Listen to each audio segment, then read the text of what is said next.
I have no idea how long this video is going to be, but it is going to be the most insane video I've ever made in my entire life. About 3 years ago, I dropped a video on my main channel talking about how I lost my virginity late at 23 years old to an escort. And when I tell you that is one of the most universally beloved vids I have ever made in my entire time on YouTube, that is not an exaggeration. The amount of people that commented, tweeted, and DM'd me about that video, dude, I literally can't even count them. And I'll be honest with you, for a long time I was like, I love doing Storytime videos, and I love making myself look like a fool for other people's entertainment, but how the hell am I gonna top that video? And for about 3 whole years, I just never tried. Swear to God, at a point I kind of just made peace with it. I'm like, okay, that's easily my best Storytime video. I'm never topping that. But the people have spoken. I've gotten so many comments over the years saying, dude, you need to start doing Storytime videos again. But the way I see it is this. I've been doing this YouTube shit for a very, very long time. And with how infrequently I upload videos, I have zero schedule, I somehow have still accumulated the most passionate, dedicated fan base I could have ever asked for. And the reason for that, I think, is because, like I said earlier, I do not upload a whole lot. We all know that. But when I drop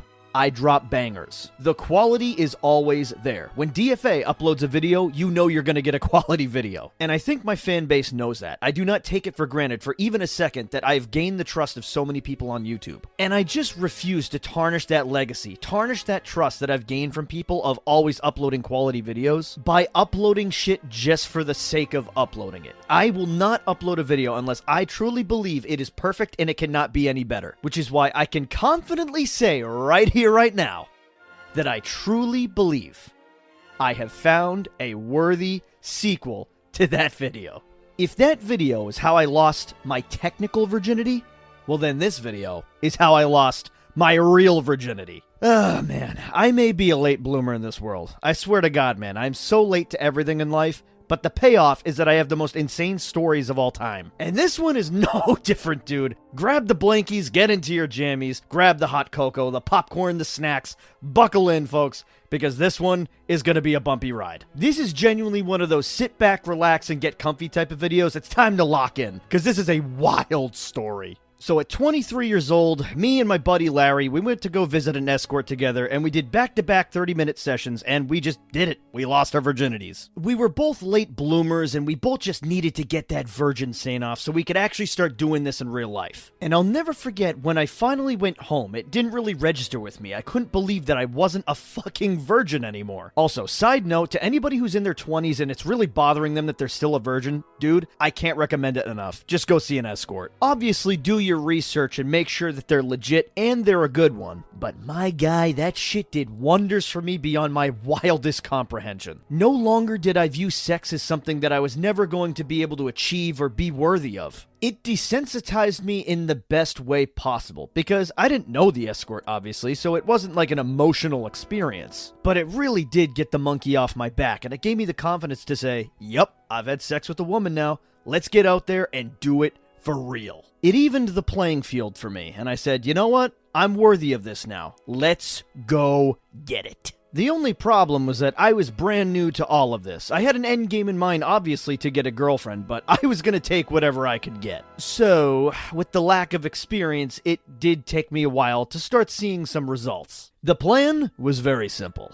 It is to divide and conquer. Get my ass on every single dating app. Facebook dating, Hinge, Bumble, Plenty of Fish, all of them, bro. At the end of the day, this shit's a numbers game. So why not give yourself the best odds possible? Eventually someone's gonna bite, someone's gonna match with you, and you never know where it's gonna come from. So fuck it, I'm signing up for all of them. And I'm not gonna lie to you, bro. For about the first year and a half there, I got like no matches. I was losing faith fast. I was getting no matches, I was super lonely, and I was starting to question if online dating was legit. Like, I was wondering if you had to be a genuine Chad to actually see results on this shit. And after so long of just getting zero traction, zero dates, zero matches off of any of these fucking apps, I was completely ready to throw in the towel and just quit. Because I never even wanted to be on these apps to begin with. As a hopeless romantic, I always hoped that I'd meet a girl in the perfect setting, in the perfect scenario, and everything would just kind of work itself out. And the biggest piece of advice that I can give you, gentlemen, is don't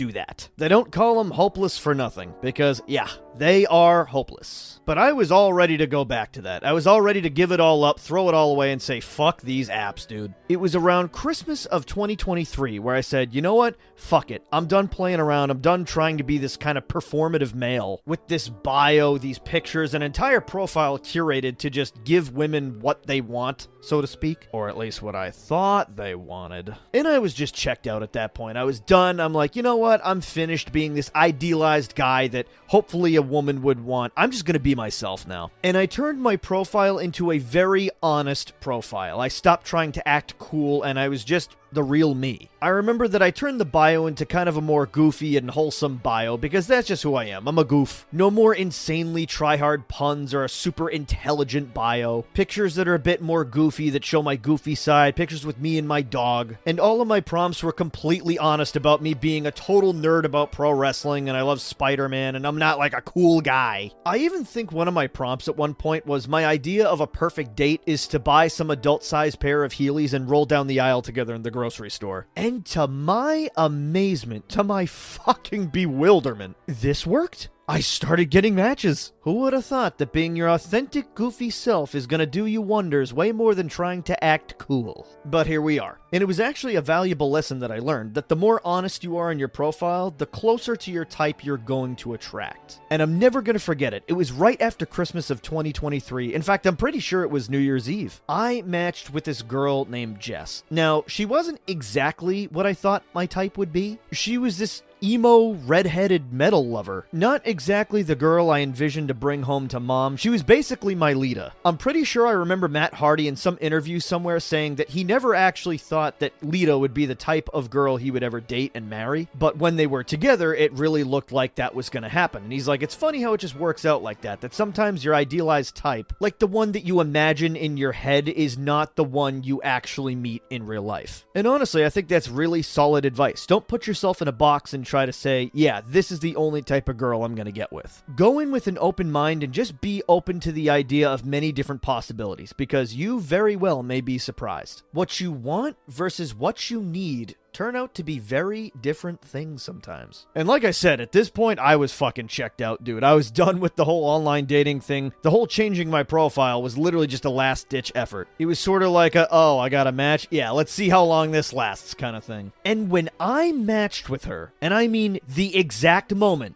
that I matched with her, do you want to know where I was? I was fighting demons on the toilet. I was right in the middle of taking a fat-ass shit. And because I was in fuck-it mode, because I just didn't care anymore, I opened with the most insane sentence that's ever come out of my mouth on a dating app.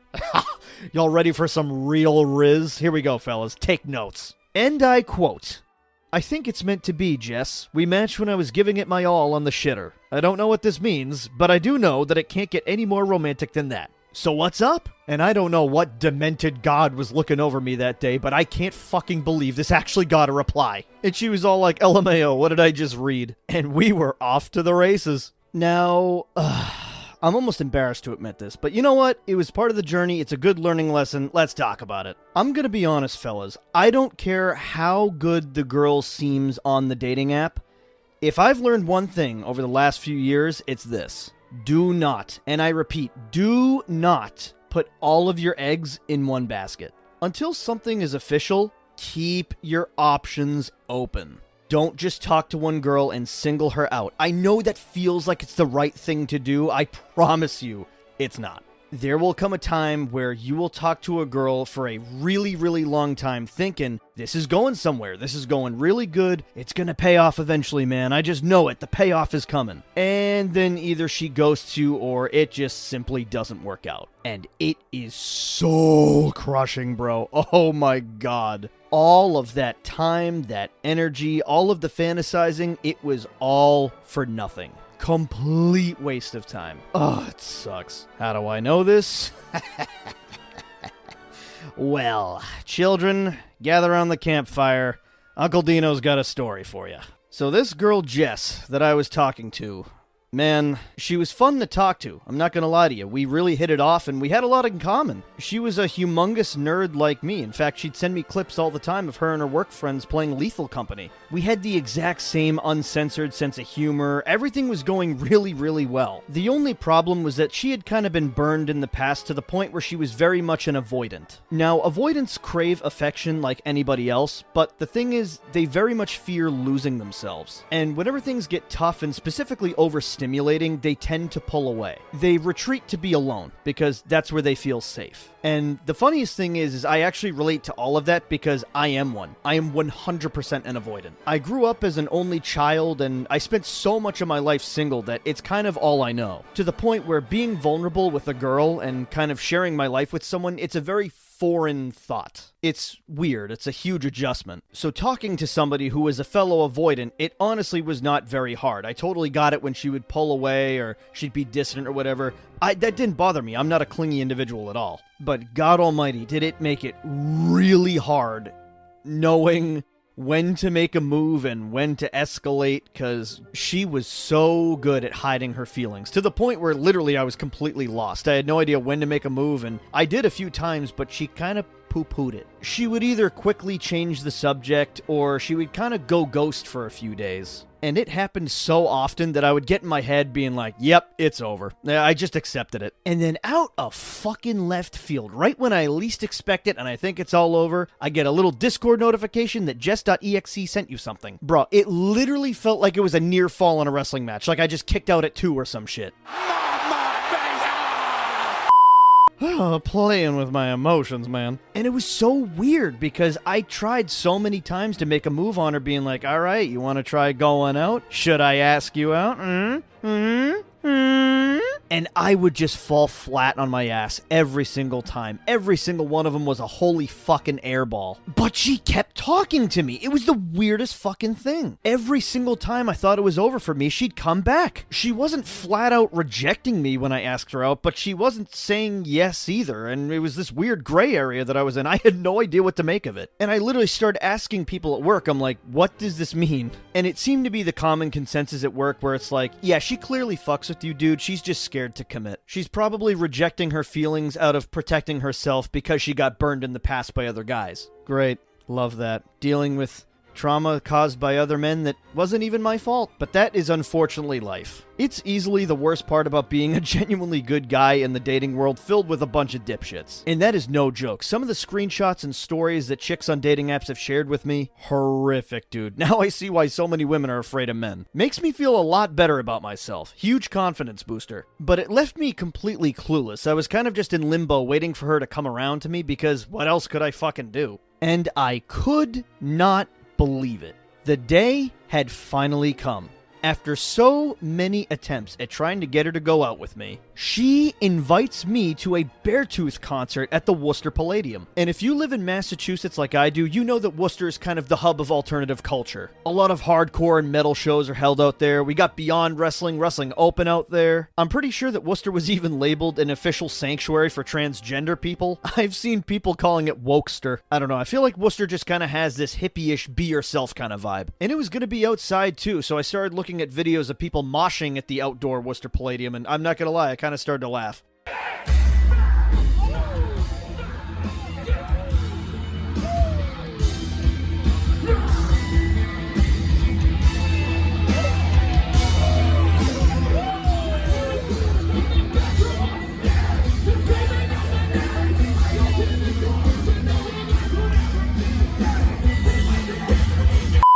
This is coming from a fake wrestling fan. Moshing is kind of cringe. I'm not gonna lie to you. I even told her I can't wait to fight nothing with you, because that's what it looks like. They're literally just punching the air and fighting nothing. So the date was set, and I was all ready to go drive out to Worcester to mosh with this metalhead. The problem, though, is that she wouldn't really acknowledge it as a date. She basically was like, yeah, we're just kind of hanging out. Don't get any bright ideas, pal. Which is weird considering we met on a dating app and she even was asking me like, well, what's your biggest red flag and stuff like that. Like, she clearly was interested in me, but she would just absolutely shut down any form of romance or any type of moves that try to mate on her. It sucked. And it made it really awkward at times too. Like, what are we? But I had to give it a shot. I had to give her a fair shot and meet her in person. For all I knew, maybe she just felt awkward over text. Maybe she's completely different in person and she's gonna act way differently. So I headed on out, I found a nearby parking garage, and then I started walking my way over to the Palladium. I was a little late and I missed the openers, which were Boundaries and Currents, which is the main reason she wanted to go. And when I made my way through security, I started texting her like, okay, I'm here. And she was all like, oh yeah, I'll be there in a second. I'm just enjoying the band. Which I personally thought was really cute. Whenever there's a band she likes to go all the way up to the front. She'll mosh, she'll dance. She kind of loses herself in the music and doesn't care what anybody around her thinks. And those are like the best people at concerts, dude. I was like, oh my god, I fucking scored. But little did I know,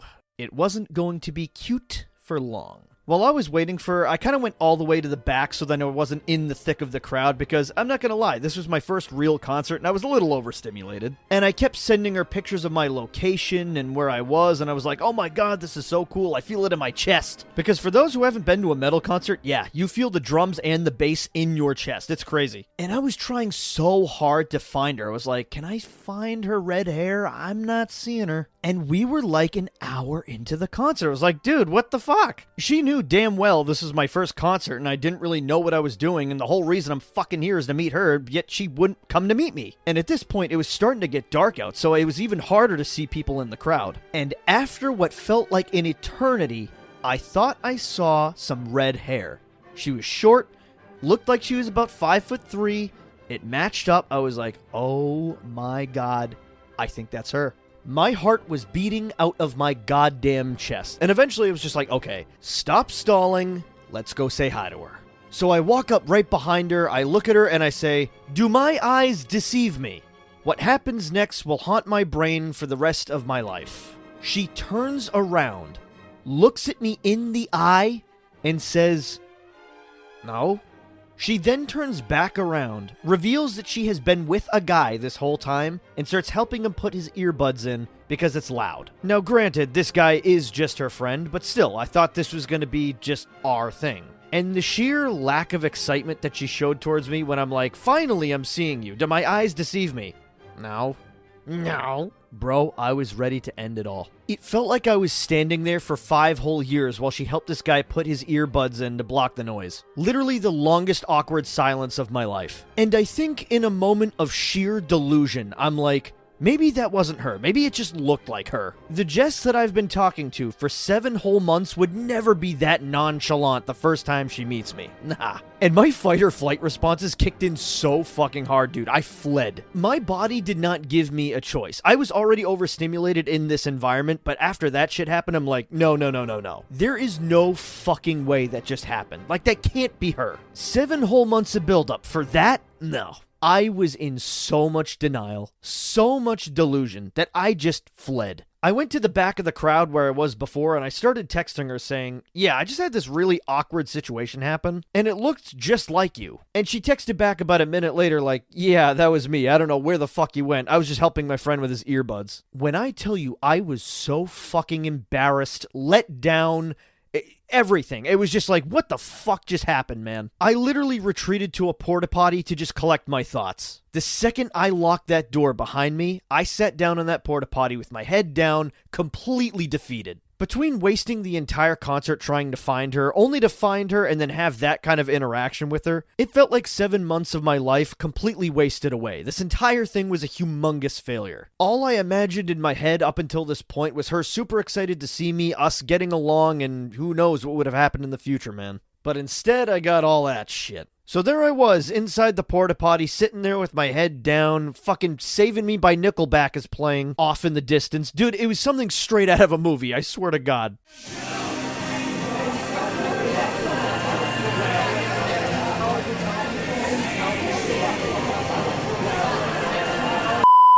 I honestly contemplated leaving, but right as I thought I was going to leave, I heard Beartooth taking the stage. And I did end up sticking around, staying in the back listening to Beartooth, which was 100% the right decision. They kicked ass.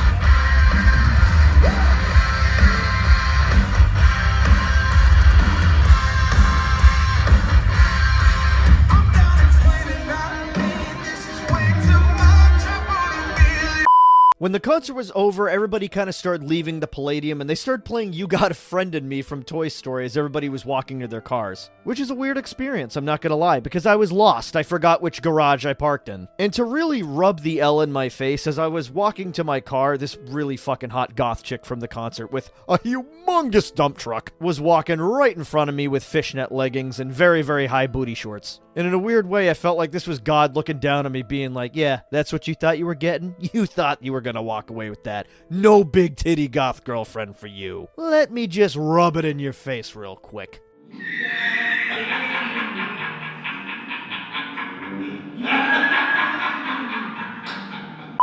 And once I finally found my car, I hopped inside and I kind of did that thing where I just sat there and stared into the abyss for a little bit.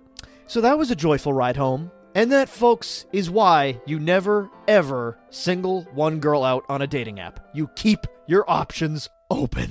But I have to say, in retrospect, even though that did not go the way that I wanted, I learned a lot from that situation. I am so proud of myself for finally getting out of my comfort zone and actually taking action with a girl. So what, it didn't go my way. I fucking tried, which I never did before. Like I said, I was a hopeless romantic just waiting for things to work itself out, which is the worst thing you can do. Because you'll just wait and wait and wait and wait, and that day that you're waiting for will never arrive. I think that romance you see in movies can absolutely be possible in the real world because, trust me, I've lived it, and we'll get to that later. But to me, the only unrealistic part of movie romance is how it just kind of happens. There's always like a perfect opportunity that seemingly comes out of nowhere and just presents itself to the people within, which I'm sure actually happens all the time for the 6'4" gigachads, but if you're just an average guy, I think that's really unrealistic. If it somehow happens to you, dude, awesome. That's great. But I'm telling you right now, there's a way greater chance that that will not happen. And waiting for it to happen is just setting yourself up for failure. And I know that because that was me. Until about 3 years ago. And then I realized, wow, beautiful things can happen if you just try. And with trying is definitely going to come some L's, and this was predominantly mine. But you know what? It's part of the journey. I learned a lesson, and I'm glad I did. Because about 3 days after this happened, I matched with a new girl named Nikki. And right off the bat, I was amazed because she was the complete opposite of Jess. This girl was flirty, clingy, direct. She wanted my wiener. And she made it known, like this was progressing fast. I will never forget laying on my bed when she first sent me nudes. Dude, this was the first time a girl ever sent me nudes. I was fucking losing my mind. And I'm not gonna lie to you, like, this girl was fat. Not even a little thick, like, she was fucking fat. But she had a pretty face, so it kind of negated that on top of her enormous tits, so I kind of was ignoring it. I had never received affection like this in my entire life, so even though I knew she wasn't a keeper, like, I was kind of addicted, man. The end game is still a girlfriend, but I was gonna take what I could get. And this was something I could get.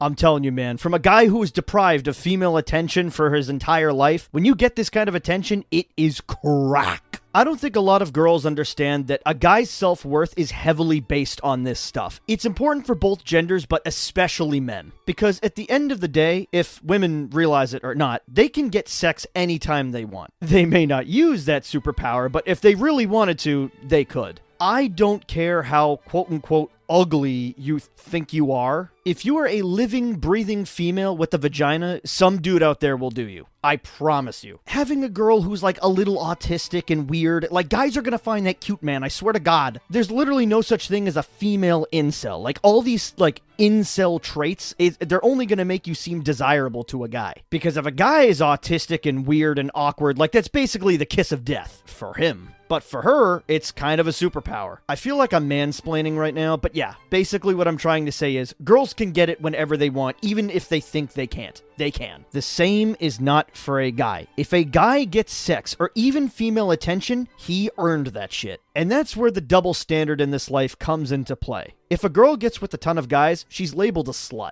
But if a guy gets with a ton of girls, he's almost knighted for it. Like me personally, I'm not a player. I'm not a fuckboy. I try not to live that lifestyle. But at the same time, even though it's not like morally correct, I have to give him credit. I almost have to respect it. Because you know he must have some kind of insane pull, some insane riz. And that is a legitimate skill. The most sought after skill any man in this world wants to have. When it comes to dating, men are hunters. They are hungry lions in the wild looking for their next meal. And when you see that the lion caught something, you have to respect it. You have to give him credit where credit is due. So even just a smidge of female attention, it's going to mean so much more to a guy than a guy giving a girl attention would mean to a girl. I'm not even talking grand gestures, bro. I mean just a simple fucking compliment. To this day, man, I still remember when Julia Encarnation on the bus on the way to the JFK Museum field trip in junior year of high school told me that I had soft hair. I still think about that. Like, if you give a guy even a simple compliment like, hey, that shirt looks really good on you, he is going to remember that for the rest of his life. That's not an exaggeration. Guys don't forget compliments like that. I just think that we as guys are so secretly starved for positive reinforcement from women that even a small nugget like that, it goes a long way for us. So now that I finally had a girl who was basically throwing herself at me, sending me nudes, bro, I didn't know how to act. And she was getting dirty with it too, bro. She was saying shit like, I'm gonna suck that dick until your feet curl. I was like, oh my god. Anytime that I pressed down on my pants while talking to her, it was sticky.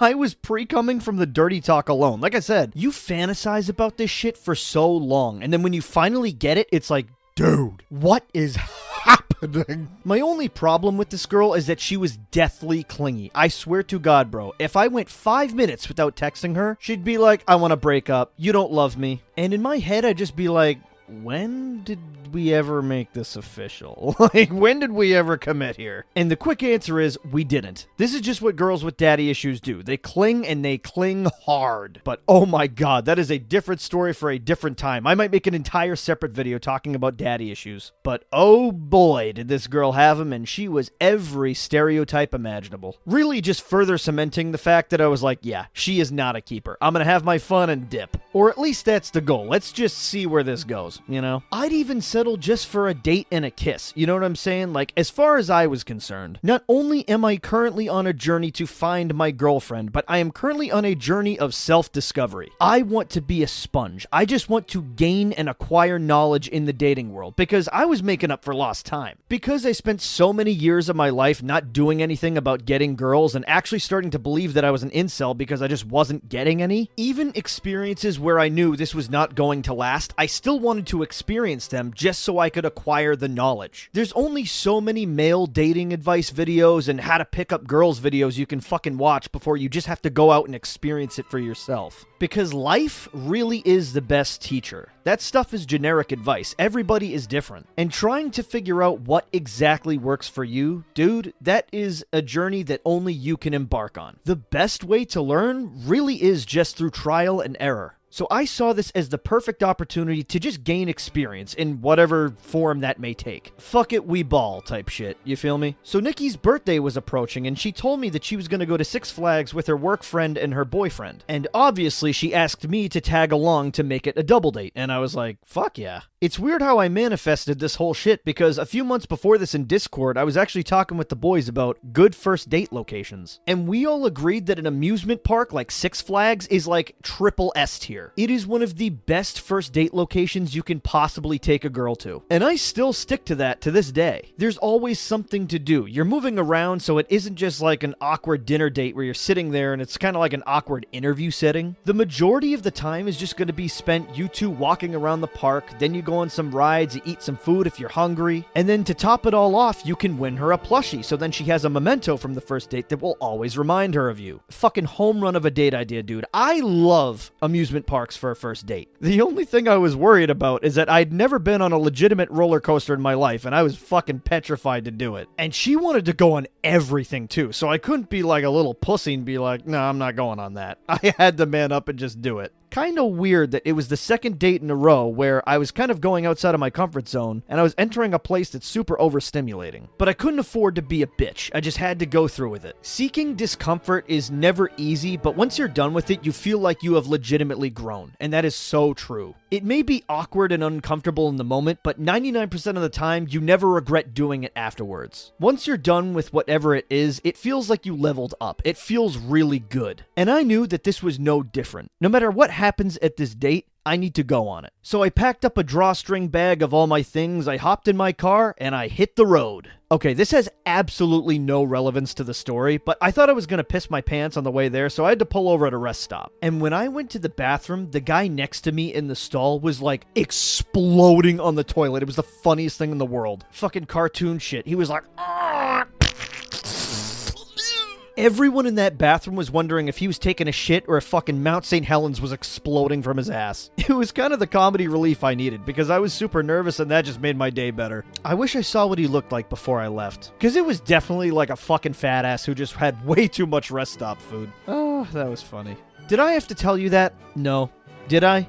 Yep. So before I left, I grabbed a water from the rest stop, hopped in my car, and once again hit the highway. So I finally arrived at Six Flags, and at Six Flags New England, the parking situation is kind of annoying. It's so far away from the park, and you have to wait for this trolley to come get you. That's how far away it is. She kept texting me like, "Oh my god, where are you? We're waiting for you." And I was just burning to a crisp waiting for this trolley to arrive. Not the best start to the day, but oh well, what can you do? Lather up on sunblock, which I did. So after a million years of waiting and burning in the sun, I finally catch the trolley and I make my way to the entrance. And I'm looking around, and dude, I cannot find her. I was like, ain't no way this is gonna happen again. I was sweating, but thankfully, it didn't. I saw a group of 3 flagging me down, and yep, it was them. And, man, she's fatter in person. I don't mean to be an asshole, but she even had the fat walk. You know what I'm talking about. It's exclusive to obese people. It's the kind of fat walk where they like wobble side to side rather than just like moving forwards.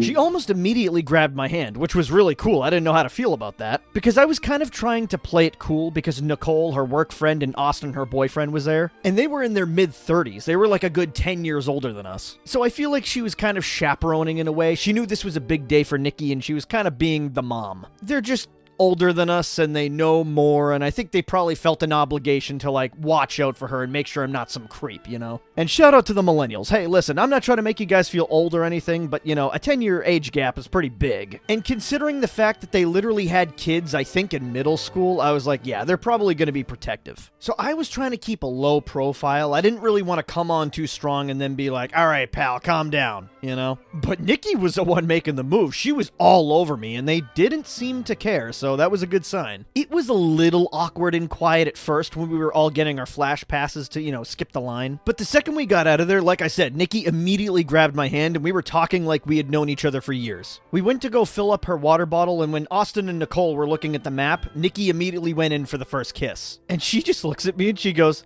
"Now that wasn't so scary, was it?" I was low-key tweaking. I just didn't know how to act because it was so different than Jess. And this led to a very fun and playful banter between us. Like, my confidence was skyrocketing. So they forced me to go on Batman, and because I didn't want to look like a bitch, I just went on it. Thought I was gonna shit my pants, but you know what? It was actually a lot of fun. We went on a couple other rides, and then we headed on over to the water park. Now this is where it starts getting spicy. We went on one of those little tube rides together, but then after that, we actually split up. Austin and Nicole were getting hungry, so they went to go get some food, which gave me and Nikki some alone time. We both headed into the pool, and we just started swimming together. Dude, and she was like teasing me in the pool. She'd like fall back into my arms, and she'd have me like hold her as we swam. I started giving her a piggyback ride. It was a lot of fun. And she just looks at me and goes, "This is something straight out of a fantasy book. I never want this to end." And admittedly, I was having a lot of fun. I was kind of having the time of my life because I'd never experienced any of this stuff before. Eventually, we got out and we worked up an appetite, so we went to go get some food. We went on a couple more rides. And at this point, it was starting to get dark out, and we only had a couple hours left before the place closed. And I was fading. Dude, between it being physically and emotionally exhausting, I was pooped. I just remember laying there on the bench as Nikki rubbed my hair and I was eating like the shittiest mozzarella stick of all time. But what woke me up is the fact that Austin and Nicole were gonna head over to Superman and we were gonna have some more alone time. And Nikki wanted to go on Superman, but she couldn't go on it because she was above the weight limit. She was too fat. Thank God for her gluttony, because I did not want to go on that shit. Instead, we walked over to the bridge and we kind of just looked over at Superman and Harley Quinn. And at this point, it was completely dark out. The lights were really pretty in the park. Dude, I was feeling it. There comes a point in the date when a man must take a risk. And boy, did I. Brother, I looked at that girl in the eye, I grabbed her face, and I sucked her lips. Pulled her in close, and I fucking inhaled. And the risk paid off, because she started using tongue. And this whole ordeal turned into a sloppy, long makeout sesh. It was fucking incredible. This is when things were really heating up, because we were making out using tongue, and Austin and Nicole were gone. It was just us. And it was pretty quiet on this bridge, because it was close to closing, and it was just the two of us there. And me kissing her, dude, it led to me grabbing her tits. She started rubbing my cock. She literally went in my pants and grabbed my wee-wee. I was freaking out, bro. I couldn't believe this was happening. She was all like, somebody's getting big. And I was like, And this only got spicier once we went to the ring toss station. Dude, she was so fucking horny. She literally could not keep her hands off of my dick. And I told her, I'm like, you're making me pre-cum. It's getting sticky in there. And she looks at me dead in the eye and says, I fucking love it. I tried the absolute best that I could to control myself. And I started playing one of those games where it's a guaranteed win every single time when you fish out the rubber ducks. Because I really wanted to win or something. And right as I'm doing that, she grabs my dick and balls harder than she ever has before. My hog is hard as a rock, and we are in front of a lot of people at this game. They can all see it, and she's not letting up. Like, she's only doing this harder and harder. Like, she knew it was gonna drive me crazy. So what do? I put down my fishnet, I grab her hand, and I immediately take her behind the little booth. And the second we get back there, I put my water bottle on the ground, I grab her face with both of my hands, and I shove my tongue into her face. This put the makeout session we had on the bridge to shame. But hey, you know what? Nobody saw it. I made sure to have some public decency, and I made sure we were secluded. But I made out with her so fucking long that we could both barely breathe by the end of it. I then push her away from me with both of my hands grabbing her face. She looks up at me completely cross-eyed and says, that was so fucking hot that you just took charge like that. I'm wet right now. At that point, it was like, fuck Superman the ride. I am Superman. I felt like I could flip a car, dude. I could rule the world. And this truly was the moment that proved it to me that was like, dude, girls are just as dirty-minded as us. They fuck with this shit just as hard as we do. It really is just a matter of if you can gain their trust. If you can, you're in. And I was in so much at that moment that as I was grabbing us Dippin' Dots, she sent me like 50 more nudes. Like, never before seen nudes. Ones that I didn't see before. And these were graphic videos. Like, dude, this was like the good stuff. So we met back up with Austin and Nicole, and we started heading for the exit. And once we were in the parking lot, right before we left, we gave each other one last humongous kiss and said goodbye. They drove off, I hopped in my car, and man oh man, I sat there for a good 20 fucking minutes. And I didn't just sit there staring off into the abyss like I did after the date with Jess. No. I sat there thinking like, I really just did that. This was a humongous character development moment. I got a kiss, I got my dick rubbed, I grabbed some tits. It was a good day, brother. Did I go all the way? Did I score a home run? Absolutely not, but that's okay. I wasn't aiming for that. I was just looking to have a good time and gain some experience. And boy, did I successfully do both of those things. That drive home was unfucking believable. It was the middle of August in the middle of the night, so I just had the windows down. The cool summer breeze hitting my face. It felt so good. I was physically and emotionally drained. I got home, unpacked my things, hit the pillow, and absolutely crashed. What a great day. But long story short, yeah, it did not last much longer for me and Nikki. She lived all the way in New York, and I was in Massachusetts, so it was kind of a long distance type of thing. She didn't drive, and on top of her clinginess, I knew it wasn't gonna last, so I wasn't bummed when it didn't really last between us. It was kind of a mutual agreement to end things, and I'm glad it ended that way. She just wasn't my physical type, and she needed a lot of help. She was very insecure. But the fucking community service that you did for me, Nikki, goddamn, thank you. Streets won't forget that shit. And the craziest part is that she ended up matching with one of my coworkers like a month later. And I tried to warn him. I'm like, dude, she's crazy. What did he do? He didn't listen. Let's just say it didn't end well for him either. In fact, it ended way worse for him. She ended up admitting to me later that he kind of had no riz, and she didn't really like the way that he talked to her compared to the way that I did. And even though she was kind of trying to weasel her way back into my life and kind of crawl back to me, I didn't let it go that far. I did not let her back in. That was a nice little confidence booster for me, but yeah, that's all it was. But yeah, matching with one of my coworkers, dude, not even in the movies is it that fucking insane. Genuinely cannot make that shit up. But man, what an experience that was for me. That was just the next step up the ladder of the dating game that I needed to go up. Phase 1 was talking to a girl for 7 months and then successfully landing a date only for the mission to be a failure. Phase 2 is a successful date with a girl where she rubs my wiener, I grab her titties, and we make out a little bit. Each time it seems like we're leveling up just a little bit more. So far, so good. So what could that possibly mean for Phase 3? So for the next few months after that, I'm not gonna lie to you, my roster was fucking bonkers. At that point in time, I was regularly talking to like 4 different girls at once. And it was super overwhelming because all 4 of them were completely different from each other. It was getting hard to remember which girl said what because I didn't want to bring up the wrong thing in the wrong conversation and be like, oh fuck, wrong girl, sorry. Because that would have been awkward. And it was. I think that happened like twice.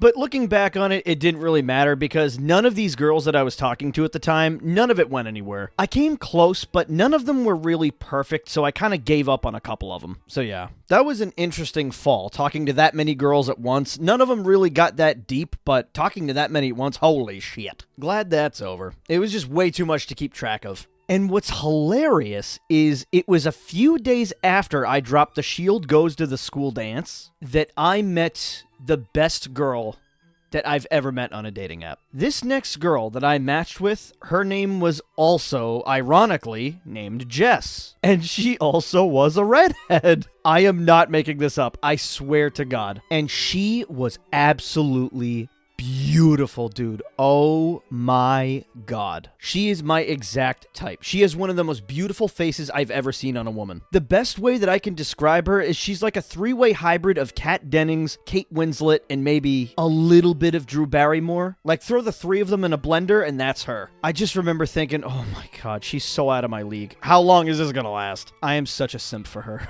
So we started talking and it was effortless. The way we talked, dude, I've never talked with a girl like this before in my life. Usually it's like pulling teeth to get women to open up on dating apps, but not her. She was very flirty, but not in a slutty way. And she wasn't completely emotionally unavailable like the first Jess was. It's like she encapsulated all of the best parts about my previous situationships. Except this time, it was somebody who is my exact type. It almost felt too good to be true. I'm not gonna lie to you. She was a choir girl back in high school. I was a band boy who played trumpet. Both of us were complete freaks in disguise that never really let other people know about it. Both losers, just different genres. Both of us introverts. We both hate parties. Neither of us really drink or smoke a whole lot. I mean, I'm basically straight edge. I never drink or smoke. Like, it's just not my thing. And I think alcohol tastes like shit. Call me CM Punk. And the funniest thing is that our dynamic is very much CM Punk AJ Lee core. She's emotional and high maintenance, and I'm pretty level-headed, but you know, I'm still a crazy fucker. But when it's time for me to be sensible and emotionless, I can be. And after a few days of really good talking, she wanted to talk on the phone with me.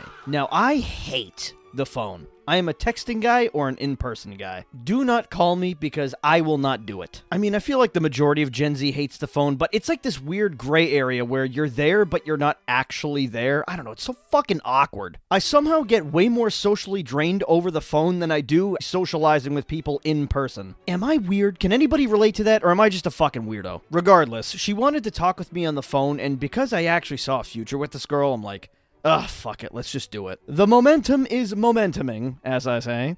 I can't kill it now. Let's just talk with her on the phone.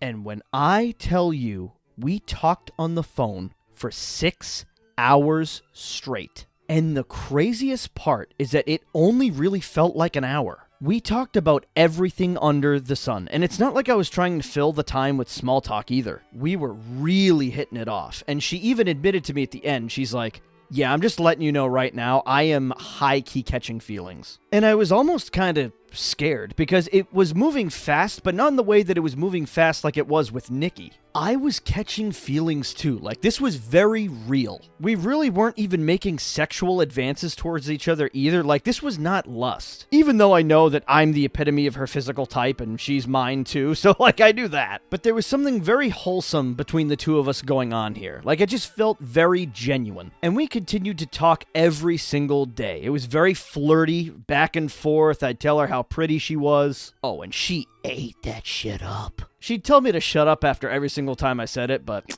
she loved it. Can't stop me. Blame yourself for being cute, Jess. She even told me that she thinks I have a hot guy voice.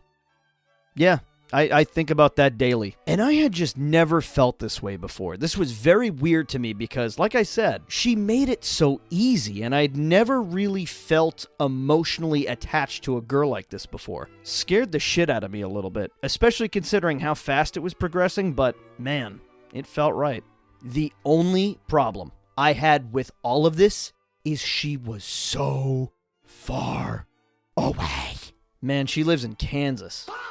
Yep. Yeah, that's a big oof. And I struggled so hard with trying to figure out if, like, this is worth it, you know? It ain't even just the lack of sex. You can't touch each other. You can't visit each other. You can't do any of that shit. In a weird way, it almost feels like it's a mockery of a real relationship when you're long distance. It kind of doesn't even feel real. The numbers prove it. Like 90% of long distance relationships, I'm pretty sure, don't last. And now I totally see why. People can talk about their different love languages all they want, but physical touch is the most important need in a relationship. It's biological. We're meant to touch each other, and if we don't, we feel ostracized. It feels incorrect. And if there's anybody watching this right now that is currently in a relationship and you're not long distance, please take a moment to realize how good you have it, how lucky you really are. Because one of the most common things that I think we take for granted as humans is being close to one another. Proximity. Because the second you don't have it anymore, the second you lose that proximity,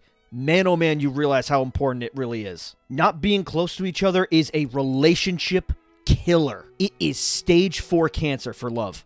You gotta be a different breed to make that shit work. And for a long time there, I didn't know if I had it in me. Because I am 100% in the camp of online relationships being 100% real, whether it's friendship or more. Some of the best friends that I've ever had in my life were online friends that I still talk to this day. But a relationship, bro, that's a different type of challenge. I don't want to snuggle with the homies, man. Like, I love you guys, no homo, but, you know, technically, you don't need the boys there. It's nice to have them nearby, but there's no physical needs you need met. When you've got the girl, you've got her. Like, she's right there, you're talking to her, but she's not actually there.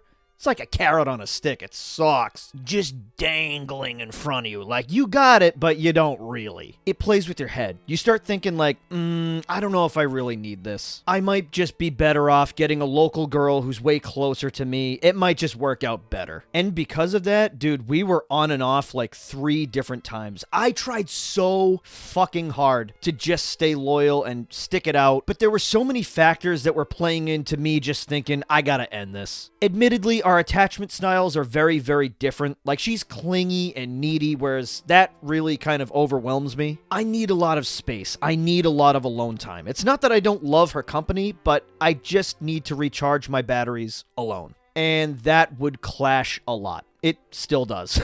It's a work in progress. But yeah, it's stuff like that where I was like, maybe we should just remain friends and see other people. And we tried it. Oh, we tried it. We tried it several different times. But loneliness is a bitch, and eventually I would just cave over and over and over again. It was this cycle of on again, off again, on again, off again. And anybody I've ever talked to who was also in a long-distance relationship said it was the same shit with them. Apparently, this is a canon event, and anybody who's ever been in a long-distance relationship probably relates to this. Even if they never actually broke up, I guarantee you there was a point in time where they wanted to or they came very close. It's just tough. And every single time that I broke up with her and I talked to other girls, it just wasn't the same. They just weren't her. And I'd always end up with my tail tucked between my legs, coming back being like, I miss you. Lo and behold, I had nothing to be afraid of because she felt the same way. I fucking hate long distance. But even though I was madly in love with this girl, I always was wondering, like,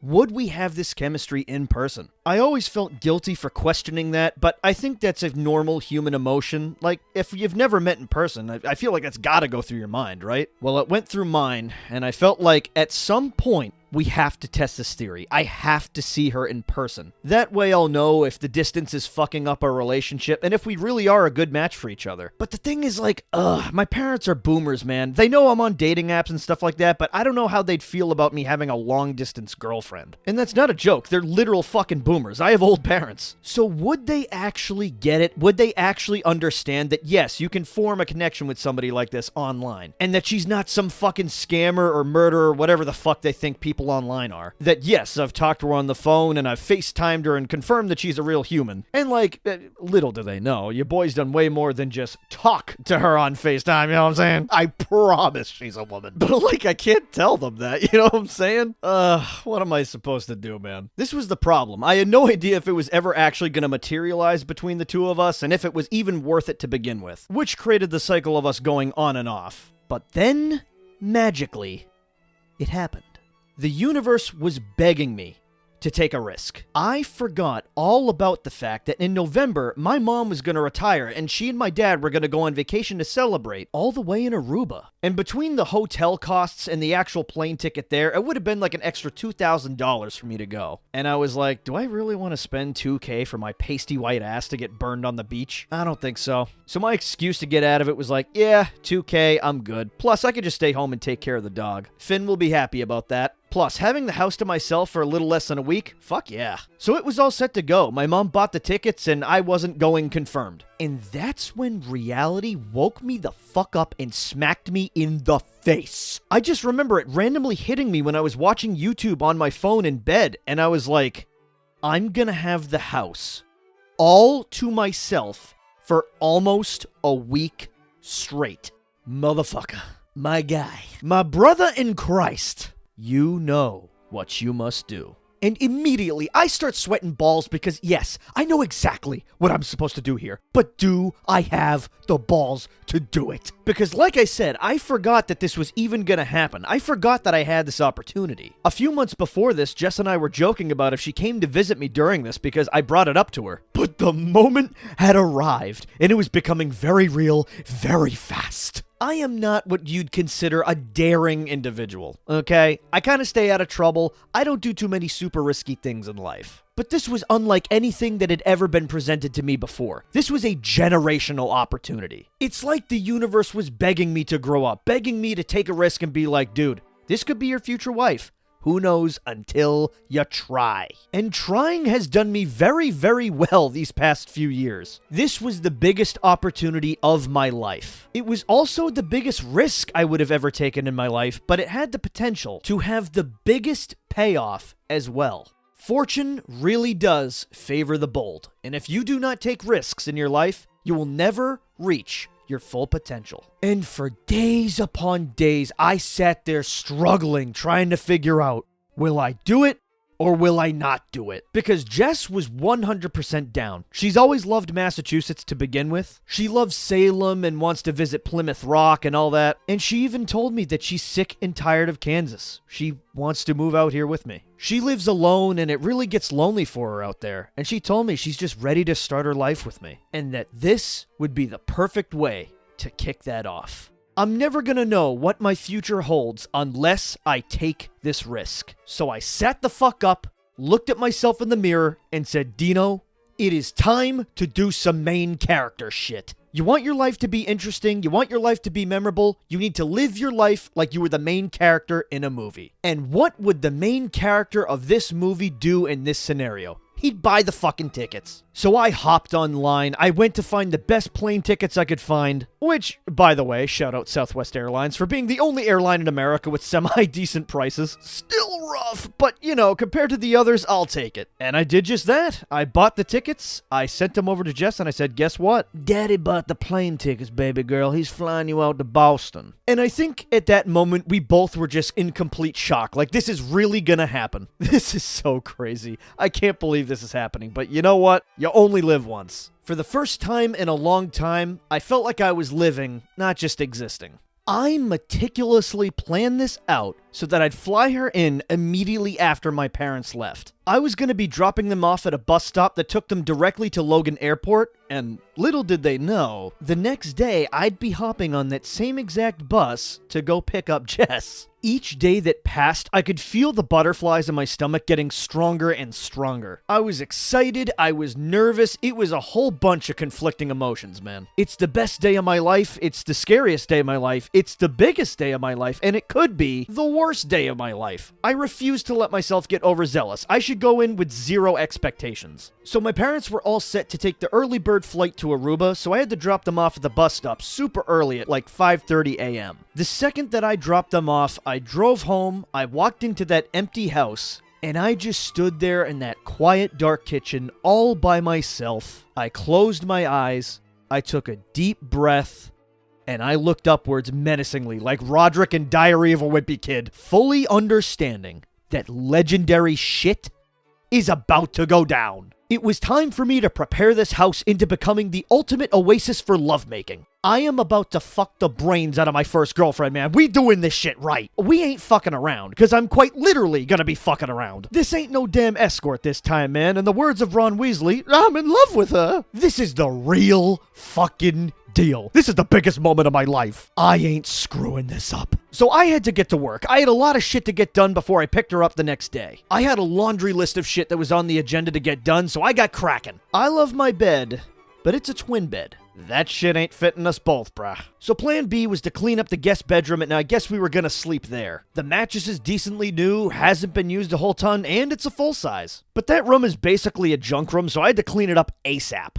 But I was also smart enough to take pictures of every angle of that room. Like I said, it's a junk room. It's usually always messy, so I can't have it perfectly spotless when my parents come back. It'd be super sus. They'd know something was up. So I started taking all the comfy sheets from my bed, bringing them downstairs so then we'd have the good stuff. Like the Sherpa blanket, the comfy pillowcases. Brother, I told you, I ain't screwing this shit up. S-tier oasis or nothing. I've talked about this in previous videos, but I truly do believe, man, it really is all about making the girl feel comfortable. And I knew damn well that my bedroom was not good enough. So what am I doing? I'm going out of my way to make sure the guest room is Aphrodite's den. If it's a girl that you really, really care about, putting in anything less than the absolute best effort is doing you and her a disservice. It's queen treatment or nothing as far as I'm concerned, my guy. If you don't do that, you're just making the competition easier. If you don't, some other guy will.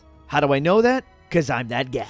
And compared to some of the stories of her ex-boyfriends, not hard to beat. So I felt as if I was rolling out the red carpet for this girl. But I think one of the best internal traits that I was just given is I like doing it. I don't know if a giving kink is the right term, but yeah. There's just nothing I love more than putting in the absolute best effort and then watching the girl be wowed. Because that stuff simply doesn't happen with a lot of other guys. Even once they're in relationships, a lot of guys are just looking to fuck and do the least amount of work possible. Because as guys, we want to be chosen, acknowledged, and admired first. Then we'd like to be seen, heard, and feel safe. Whereas women are the complete polar opposite. Women, above all else, want to feel safe, seen, and heard, and then, only then, do they want to be chosen. Because for the most part, girls just have more options than we as guys do, we have to put the effort in up front. Because I'm telling you, it's gonna make you stand out from the pack. When you put in effort like that, you immediately put yourself 10 steps ahead of all the guys in her DMs saying shit like, yo, you tryna fuck? Hey, let me hit. Yo, you fine. Netflix and chill. Like, what are you doing? That's never gonna bag you a chick, dude. And even if it does, you know she's bottom of the barrel. Where's that you shoot clip when I need it? Use a hoe. Yeah.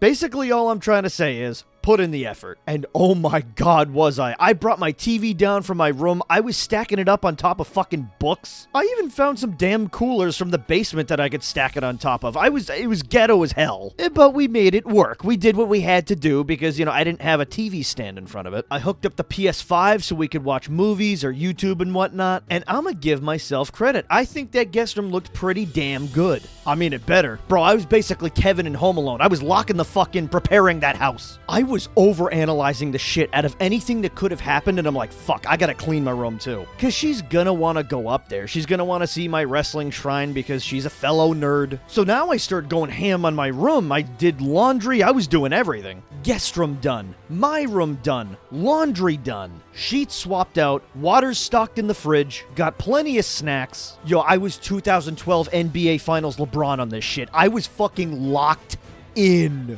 And before I knew it, I was ready. I made sure to go to bed early that night because God knew I was going to need a good night's sleep.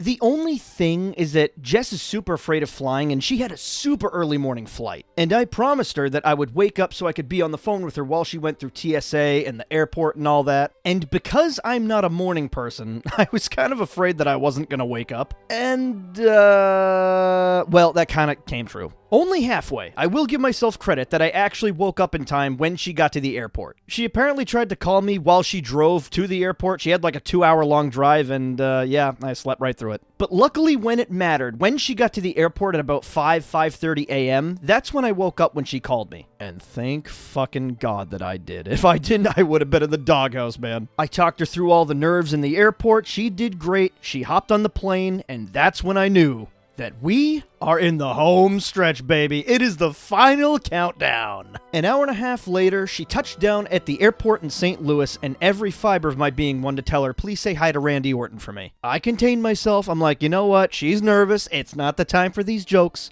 But man, oh man, did I want to say that. From there, she hopped on the direct flight to Boston, and I knew the next time that I saw her, it would be in person. The next time that I communicate with this girl that I've been talking to for an entire year will be in front of my face. I couldn't process it, man. It was the most insane feeling in the world that this was actually happening. Once I sat there on the bus to go pick her up at the airport, I just sat there thinking, man, I'm proud of you, Brody. I think that all of those years that you spent alone, single, and lonely, well, this is the payoff, man. You get a literal movie storyline of meeting your girlfriend for the first time. Your first girlfriend at that. My life is usually so mundane and boring, and I'm just going through the motions most of the time. So I really just sat there trying to take in this moment and not forget it. Like, I'm gonna remember this shit for the rest of my life. No matter if it goes good or bad, this is a huge milestone in my life. And they're super special as an adult, because I think the reason why time goes by so much faster once you're grown up is because there's very few experiences that you experience as an adult that are truly unique, that are completely fresh and new, that are gonna teach you a life lesson.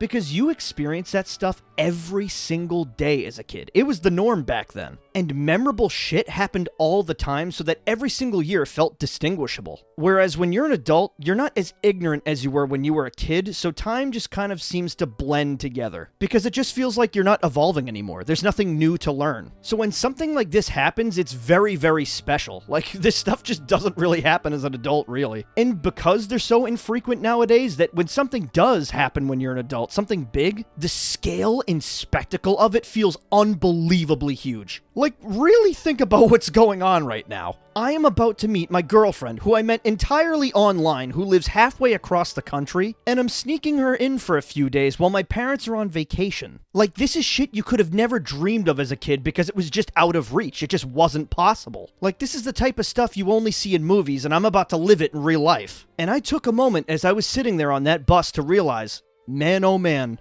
is this a special moment in your life, man? It felt like everything in my entire life built up to this moment. So as you could imagine, I was nervous as shit. So once we arrived at the airport, the bus finally stopped at Terminal A, which is where I thought I was going to be picking her up. And when I stood up out of my seat to leave the bus, I let out a fart. At least, I thought it was a fart.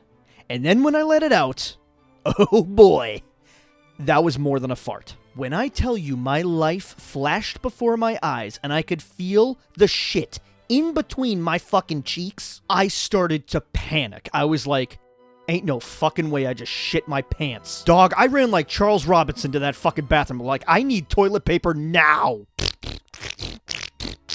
Every single step that I took as I ran my way to the bathroom, I farted as I ran. And I could literally feel the dingleberry stew in my pants getting worse. Slimy, sticky, smelly, sweaty, fuck. Why? Why now? Of all times, why now? The second I hopped in that stall, I let it all out, dude. I just let it fall out of my ass. The good news is that it actually was not as messy as I thought it was gonna be. It was just kind of slimy in my ass. But no stains, no mess. Nothing that a little water and toilet paper couldn't fix. That was a close call. But the bad news is that this ginormous black dude with a labubu attached to his backpack, He was there for all of it. He was there when I Charles Robinsoned my way into that fucking stall, and he saw me come out as well. Not a word was spoken between us. We both washed our hands, I walked out of there, and I started rethinking my life. So if the black dude with a labubu from Logan Airport's watching this right now, shout out to you, brother. I appreciated the Benoit treatment more than you'll ever know. So I got the hell out of there, and then after that, I called Jess to see where she was. It was kind of a logistical nightmare because I was supposed to go to Terminal B, but I was in Terminal A. She was hangry, and she was not happy about that. And the longer and longer that I tried to find her in the crowds of people, the angrier she got. It felt like a real-life game of Where's Waldo, just with an impending sense of doom. I was going through hell and high water just to find this girl, and right when I thought she was going to explode, she says, "Wait a minute. Turn around." I proceed to do a 180, and far off in the distance, I see some red hair. So I start walking forwards, and the closer and closer I got, I realized it's a little 5'3" cutie. Same height and everything as the other Jess. I know, it's really fucking weird. She might... Actually, yeah, I'm pretty sure she's 5'2". Either way, she's short and she makes my 5'7" ass feel like I'm 6 feet tall. And that's all that matters. I hung up the phone because the closer I got, I realized, yep, I officially found her. She was wearing these, like, nerdy hexagon glasses that she knows I go crazy for, and oh my god, brother. Seeing her wear those in person?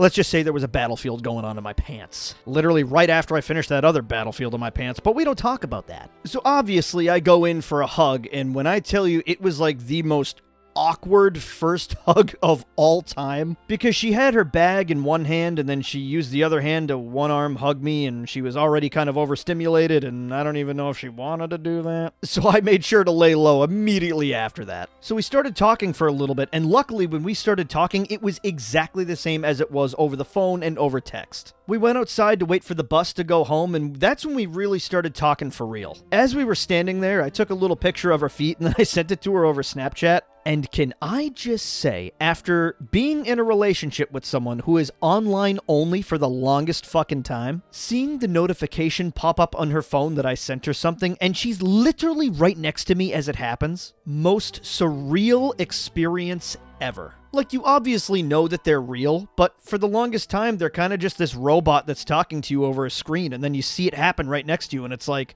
holy shit, you're actually a real human. It brings the experience into reality so fast, it's so bizarre. She also brought it up that we are, in fact, a Vans couple, which was completely unplanned, by the way. She has, like, these little midget feet. They're like the smallest Vans I've ever seen in my life. I love it. We were kind of just chilling outside because it was too overwhelming for her inside. There was just way too many people. But eventually we did go back inside because it was just too damn cold, and we missed the bus. When I tell you, I thought her head was going to explode. But luckily, another bus came like 20 minutes after that, so we were good. I knew that I needed to get some food in this girl's belly ASAP. So once we got on the bus, I told her we're going to go to Smash Burger, and instantly I saw that cute little smile on her face, and it made everything better. So the bus ride back was actually very peaceful. A lot of people were starting to fall asleep in the bus, and even she started dozing off a little. I had my hand on her lap, and then I kind of decided to take a little bit of a risk. I decided to move her arm upwards, grab her hand, and I kissed the back of it very gently. When I tell you, she gave me the biggest stink face. And then immediately afterwards, she grabbed my hand, looked away, and I could see her smiling. She had the absolute biggest grin on her face as she looked out the window. And the rest of the ride back was spent with us holding hands. It was pretty great. This is just how she is. She is so bad at accepting compliments and affection, but at the same time, deep down, she loves and craves it so much, especially once she actually trusts you. I knew I was just going to have to be patient, and eventually she was going to come out of her shell, and she did very, very fast. I think it just took us a good, 30 minutes to truly process that, oh yeah, this is who I've been talking to for a year. There's nothing to worry about. So once the bus let us off, we hopped in my car, and for some reason, she was actually impressed by my car. She was like, oh my god, there's so much legroom and it's so clean. And in my head, I was like, yeah, I cleaned it out a little bit before she showed up, but was it that clean? I don't think so. I mean, I'm not one of those people that lets their car get absolutely filthy, but was it deep clean? Was it really that clean? No, there's crumbs and shit in there. But from a maintenance standpoint, yeah, I take very good care of my car. So shout out to my 2009 Honda Accord. He may be a senior citizen car, but you know what? 186,000 miles and still going strong. You haven't failed me yet, buddy. And you're still impressing the hoes at your old age, so a win is a win. The second that we pulled up to Smashburger and we headed inside and I got us seated at a booth with some food, she started inhaling that burger like she was a starving child in Africa. She was so fucking hungry. And as silly as it sounds, I was just looking at her with googly eyes as she had food all over her mouth, and I'm just like,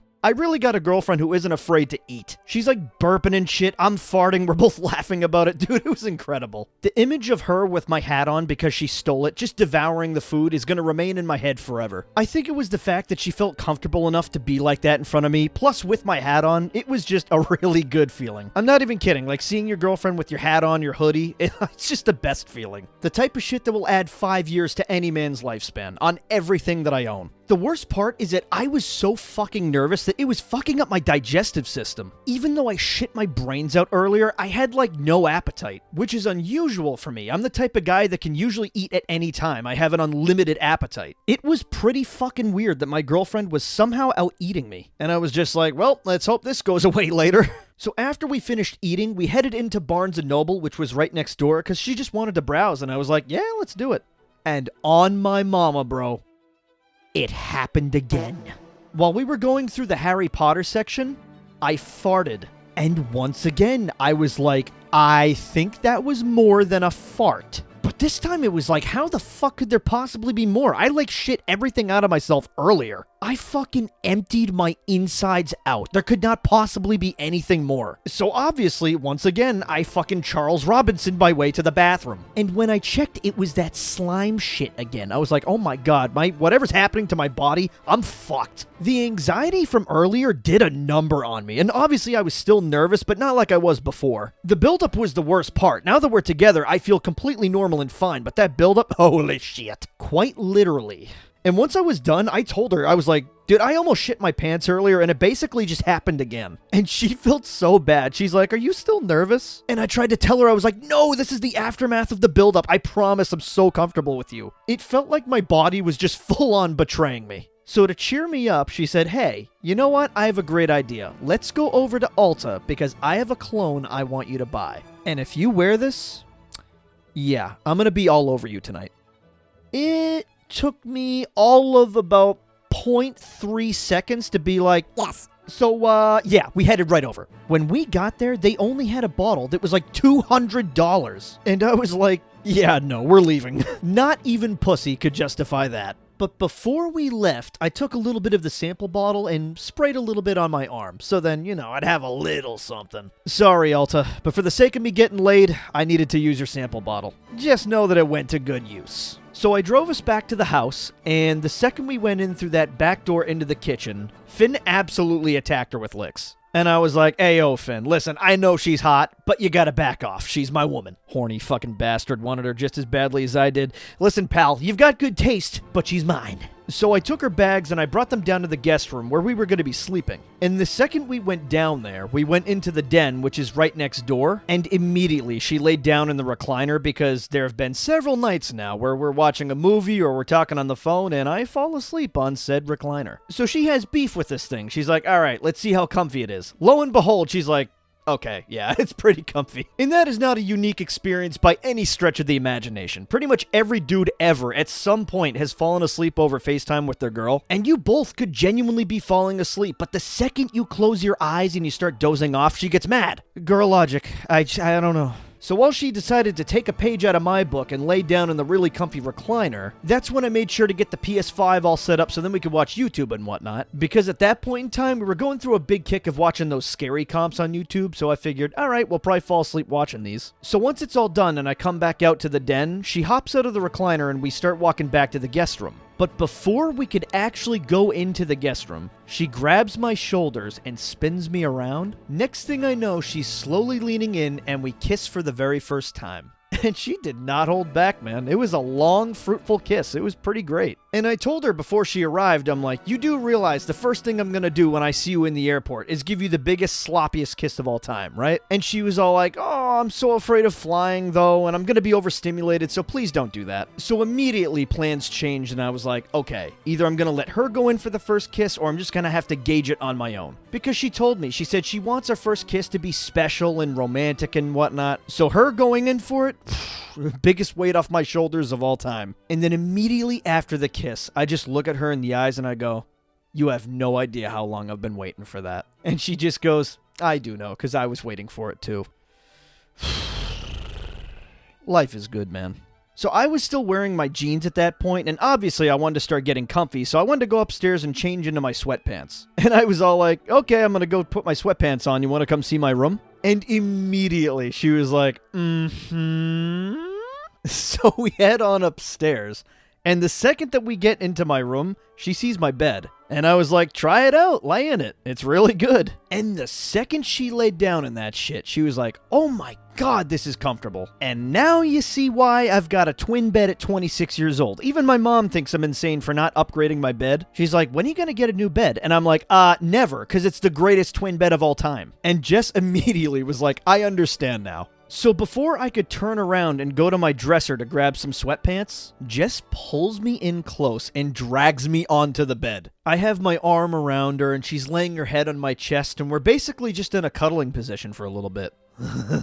For a little bit. She tilts her head upwards, grabs my face with her hands, and starts making out with me. And I mean making out. Like she was sucking my face. And I was sucking hers too, dog. I was laying it in. Tons of tongue, swapping spit. Yo, it was getting good, you feel me? Yo, we were getting into it. And right when I thought it couldn't get better, she starts rubbing my crotch. My gosh, she pulls my zipper down and she starts unbuttoning my pants. It was at that moment where I was like, dude, it's about to go down. Holy shit. I have waited my whole life for this moment, man. It's about to happen. And what actually happens right on cue, right in the middle of her rubbing my fucking cock? Finn barges in and hops up on the bed and ruins fucking everything. You jealous motherfucker. Listen, I know you want my girl, bro. She's mine. Fuck off. He's just mad that I've got balls and he doesn't. Literally, he's neutered. If I can't get any, nobody's getting any. That's his mindset. And he was like licking her and shit too. I'm like, all right, you fucking cock blocker, get out of here. And at that point, she goes downstairs with him and she's like, okay, I'll be waiting for you in the guest room. The fucking dog really ruined it for me. So I head on downstairs and I meet Jess in the guest room and we're about to watch some scary comps. I figured that it would probably be even better if we watch them in the dark, so I turned the lights off. I hopped in bed, we started watching some scary comps, and about 5 minutes into us watching these videos, she starts rubbing my crotch again. But this time, she goes in my pants. She wraps her right hand around my cock and just starts playing with it. Not a word was fucking said. She just starts doing it and she enjoys it.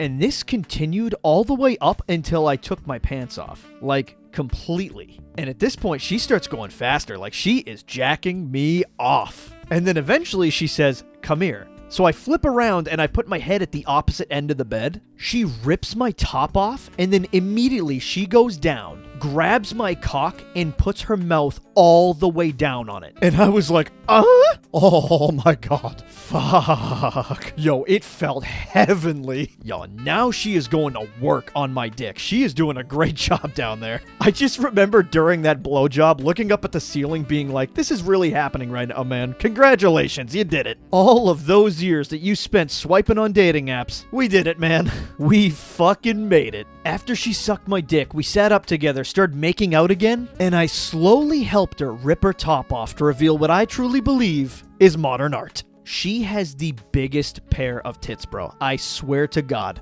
And I wasted no time at all. I went straight for those nipples. I sucked them like a baby. And I think there is something fucking primal about that. I think that once you become an adult and you start sucking a woman's tits, I think it instinctually brings you back to being a baby, because eventually you just stop breastfeeding. Eventually it just ends and then you don't come in contact with the woman's boobs forever. Once you reunite with the woman's titties, it just feels fucking right. Dude, I was in full gooner mode. I was moaning, my eyes were shutting as I sucked her boobies, and she was looking down at me smiling the entire time. She fucking loved it. And I made sure to talk my shit too. I gazed directly into her eyes and I reassured her, making her know that her body is a fucking work of art, sculpted directly from the Greek gods themselves. And she was blushing so hard, but she was also getting turned on. It was so fucking hot. The next thing I knew, she ripped her pants off.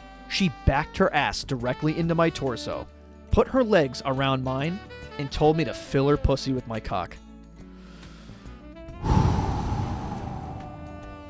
Dino, the time has come. I stuck my dick directly into her pussy, and I started hitting it from the back. So here's where we started to run into some issues. She actually has a pretty big ass, and it was almost hard for me to get my dick in there. Fam, I struggled.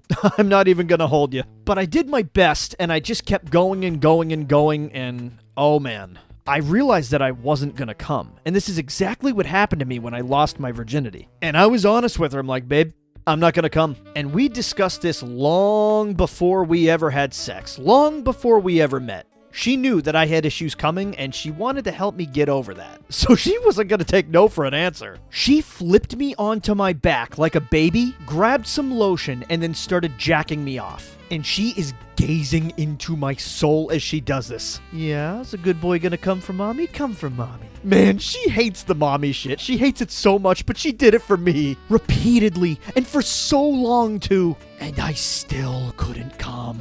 Dude, I felt like a fucking failure. She put her shirt on and I could tell she felt bad. I told her so many times, do not take it personally. It's not you, it's me. And she promised me that she understood that. She knew that.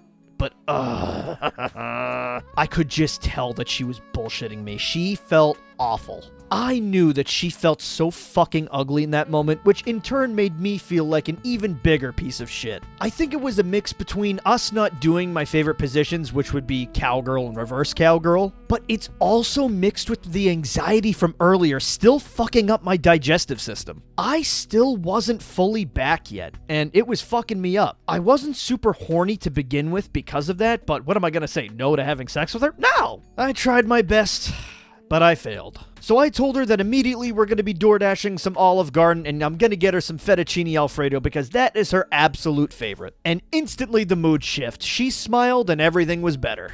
So there we were, half naked, on the guest room bed, eating Olive Garden together after I just had sex with my girlfriend for the very first time.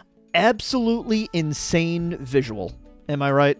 I still did it, I guess. There's gotta be some 45-year-old virgin watching this right now being like, shut the fuck up, dude. And I know, I totally enjoyed myself. I don't regret it in the slightest, but man, come on. It just really hits deep when you see the disappointment in their eyes and they think it's them, when it's really not at all. I feel like all the media talks about is dudes coming too fast, but why does nobody talk about not being able to come? I mean, occasionally I'll see a tweet blow up or somebody post about it on Reddit, but that's the only type of exposure I ever see about any of this. But this is like a very common problem that we as men are not talking about. So I might as well shed some light on it and make you realize if you're suffering from this too, you're not alone. And like I said, the worst part about this is the other person thinks it's them. It is not. You could find them so fucking hot, but you still can't come. It has nothing to do with the person's performance or their overall looks. It's a sensation thing that I'm pretty sure is caused by being a late bloomer. I mean, I didn't start having sex until I was 23, but I've come to realize over time that I just have very specific needs that will eventually make me come, and if I don't do them, I still won't. Basically, what I'm trying to say is it gets better. You start to learn your body more, and you start to get more used to the feeling of actual sex compared to just jacking off. It just takes some time to adapt. So after the Olive Garden, I shut all the lights off, I threw everything away, and we kind of started getting ready for bed. She likes sleeping naked, so I was like, don't threaten me with a good time. So I joined her in said escapade. I'm just gonna go on the record and say this right here, right now. If you're a guy and you don't like cuddling with your girl, you're fucking gay. Because this shit is just as hot, if not hotter, than the actual sex itself. I think you get so used to being single and untouched that when you do touch a girl and literally fucking naked, oh my god, it scratches some fucking need that you don't even realize is there, and now I can't really go back. It's just like the most intimate form of bonding you can do with another human. It's just so good. And I kind of started to get a little handsy with her. And she wanted it too. She was kind of like guiding my hand down there, and she knew what she wanted. I was rubbing her all up and down her body, and she was like squirming around. She fucking loved it. And eventually I just went for it. I took my fingers and I fucking went in there. She was kind enough to educate me on where exactly the G-spot and the clit are. But once you know where it is, it's like, dude, it's pretty easy. It's more so just a game of stamina, you know, just fucking... how long can you keep it going? Because my right arm was begging for mercy. But oh my God, I was not complaining. Dude, she was moaning so fucking loud. It was the hottest thing in the world. And physically feeling the girl get wet, like on your fingers as you're doing it, holy shit. 10 out of 10. Would do again. And that's basically how we fell asleep, with me fingering her until she got wet, and then we passed out in each other's arms. So even if the first time we had sex did not go my way, we still ended the day on a pretty damn good note. When I tell you we did not wake up that next day until 1:30 p.m., like we slept in so fucking late. And the craziest part is the second that we woke up together, we got right back to it. I started fingering the fuck out of her. And now that I knew where the G-spot was, you know, it's like this little, like, jelly ball. At least that's what it feels like. If you know, you know. Like, once you know what it feels like, you know exactly what you're going for. So now that I knew what I was doing, I could do it so much better. And she was like screaming, dude. It was insane. To put it in perspective of just how wet she was getting, when I pulled my fingers out at the end, they were pruning. It looked like I just got out of the shower or some shit. I remember looking at my fingers being so pruny and being proud of myself. Quietly in my head, I was just like, oh my God, I made her wet, dude. Oh my God. Let's fucking go. And after that, it just naturally progressed into me rubbing her back for like an hour straight. I think sometimes women just forget how pretty they really are, and just how much we as men truly just admire and fucking are dumbfounded at the beauty of the female body. They'll really look in the mirror and be like, oh my God, why do I have these fucking curves? And I'm just like, yes, you have curves, and it's like the most beautiful thing I've ever seen. No, I'm so fucking fat and ugly. If only you knew how much men worship those fucking curves. Why do you think those statues of Greek goddesses from like 300 fucking years ago were built with a ton of curves and stuff like that? Because men used to go to fucking war for those women, dude. It's why I immediately trust lesbians, because how fucking based is it to be like, yeah, fuck men, I'm going for my own kind. They know the jig. They know that women are fucking better. Like, women are these beautiful, elegant creatures with curves and, oh my God, fucking angelic, ethereal beings. Like, men, we're these big, hairy, smelly, fucking clunky things. No curves, no elegance, just hair fucking everywhere. Fucking imagine being attracted to men when women exist. That couldn't be me. And taking a moment to realize that I have a beautiful woman right next to me, naked, completely naked, right next to me in this bed, that I get to caress and have the privilege of rubbing her all up and down. This right here is the peak of life. Enjoy this moment, bud, because it ain't getting much better. And I did. I enjoyed every single second. So after multiple rounds of me rubbing her back, fingering her pussy, and kind of just lounging around in bed, we finally got up and headed out to Chipotle to go get some lunch. She's never had it before, so I'm like, oh my God, we're changing that immediately. And to give her the true New England experience, you already know we had to go to Dunkin' Donuts. You already know I had to get her the Dunkies. And the verdict was in, and it was very surprising. She thought that both Chipotle and Dunkies were a big letdown. And as your resident cousin from Boston, I was so disappointed. How fucking dare you? As long as you don't say anything bad about Tom Brady, don't say anything bad about Dunks, and don't have a Blue Lives Matter sticker on your fucking car, you should be good. And the funniest thing is, she used to work at a prison, so she had one of those Blue Lives Matter stickers on her car. And I had to tell her, I'm like, I know that's the norm out in Kansas, but if you have that here in Massachusetts on your car, we're going to assume you're a big-time conservative. And she was absolutely mortified. It was hysterical. Dating a Kansas girl is funny. She also wasn't prepared for the fact that us New Englanders were kind of just assholes by default. So when we were inside Dunkies and Lose Yourself by Eminem was playing and I was kind of singing along, apparently the sassy barista rolled her eyes at me. I had no idea this even happened. Jess couldn't get over how fucking rude she was. I'm like, babe, that's just New England. Everybody's an asshole here. I don't give a shit if she rolled her eyes. But she would not let that go. It was a culture shock to a Kansas girl. So from there, we hung out in the mall for a little bit, and we headed into Spencer's. This was a full circle moment, going to the back of Spencer's with my girlfriend for the first time, because when I was a little kid, my mom would never let me go in there. And there's a reason why. We picked up several different things from there. One of them being a vibrator the second being a tube of blue raspberry lube, and the third being a bit more normal, but it was just a pair of Sleep Token sweatpants that I got her. It was kind of awkward checking out, but the people working at Spencer's are always really cool, and they don't make you feel weird about it. So after we were done with that, it was about 6:30 or 7 p.m., and for some reason we both agreed it felt way later than that. So we took all the stuff that we bought, and we just headed on home. So once we got back home, we decided to go into the family room, and we plopped into this big chair that can fit 2 people, and it's super comfy. We got the heated blanket, we turned on some scary comps on YouTube on the big TV, and we were just chilling for a little bit. And sometimes when we were just laying in that chair together, she'd casually put her hand in my pants and would start playing with my dick like it was nothing. Like nothing was actually going on. She just casually did this. And every time that it happened, I'd just look up at the ceiling and be like, I love my life. Except this time, she pulled out the vibrator from the bag. It had several different settings and vibrating patterns, which is the reason she wanted to get it, because it was practically identical to the one that she had at home. And let me tell you right now, she knew exactly what she was doing.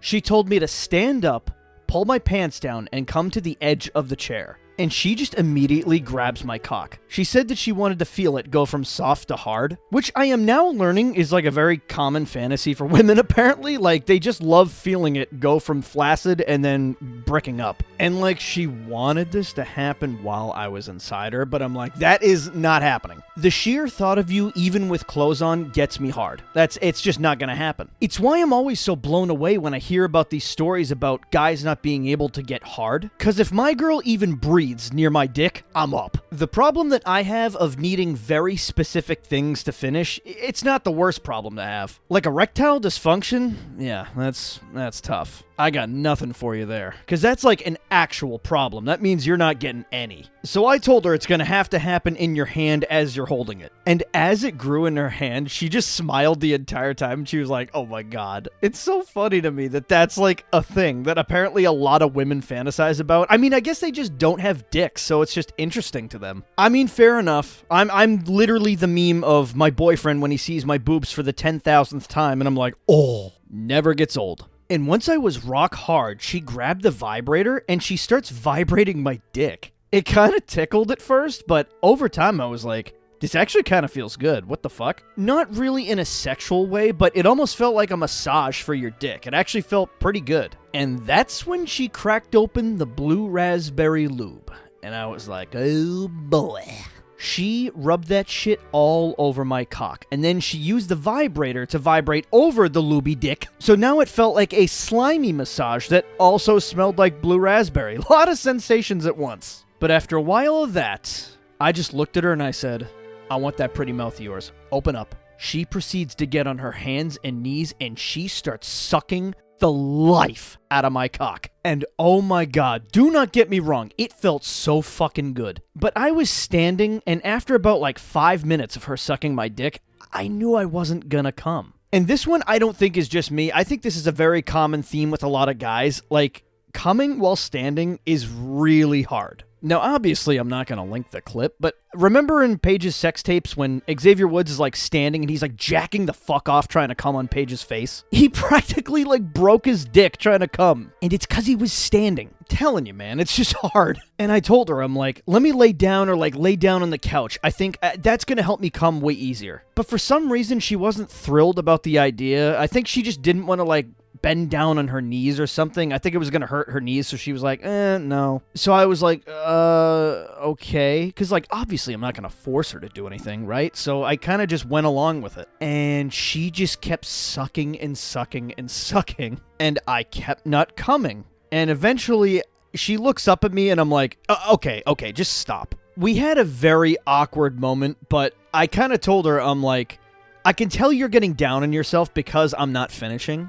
And I keep telling you what I need to come, whether it's, cowgirl or to lay down while you're blowing me, and you just keep not doing it. Like, obviously, I'm not going to force you into doing anything, right? Like, I'm not an asshole, but, it is what it is. And I think in that moment, I can't remember exactly what she said. I just remember we both got defensive, and it was just a very awkward moment. I kind of just like instinctually started putting my pants back on, and I'm like, okay, well, let's just end this. And immediately she was like, no, don't do that. No, I'm sorry. But at that point, it was over for me. I was just like, I feel like an asshole, and I feel like I just didn't want to feel like I'm forcing her to do shit that she didn't want to do. I don't know.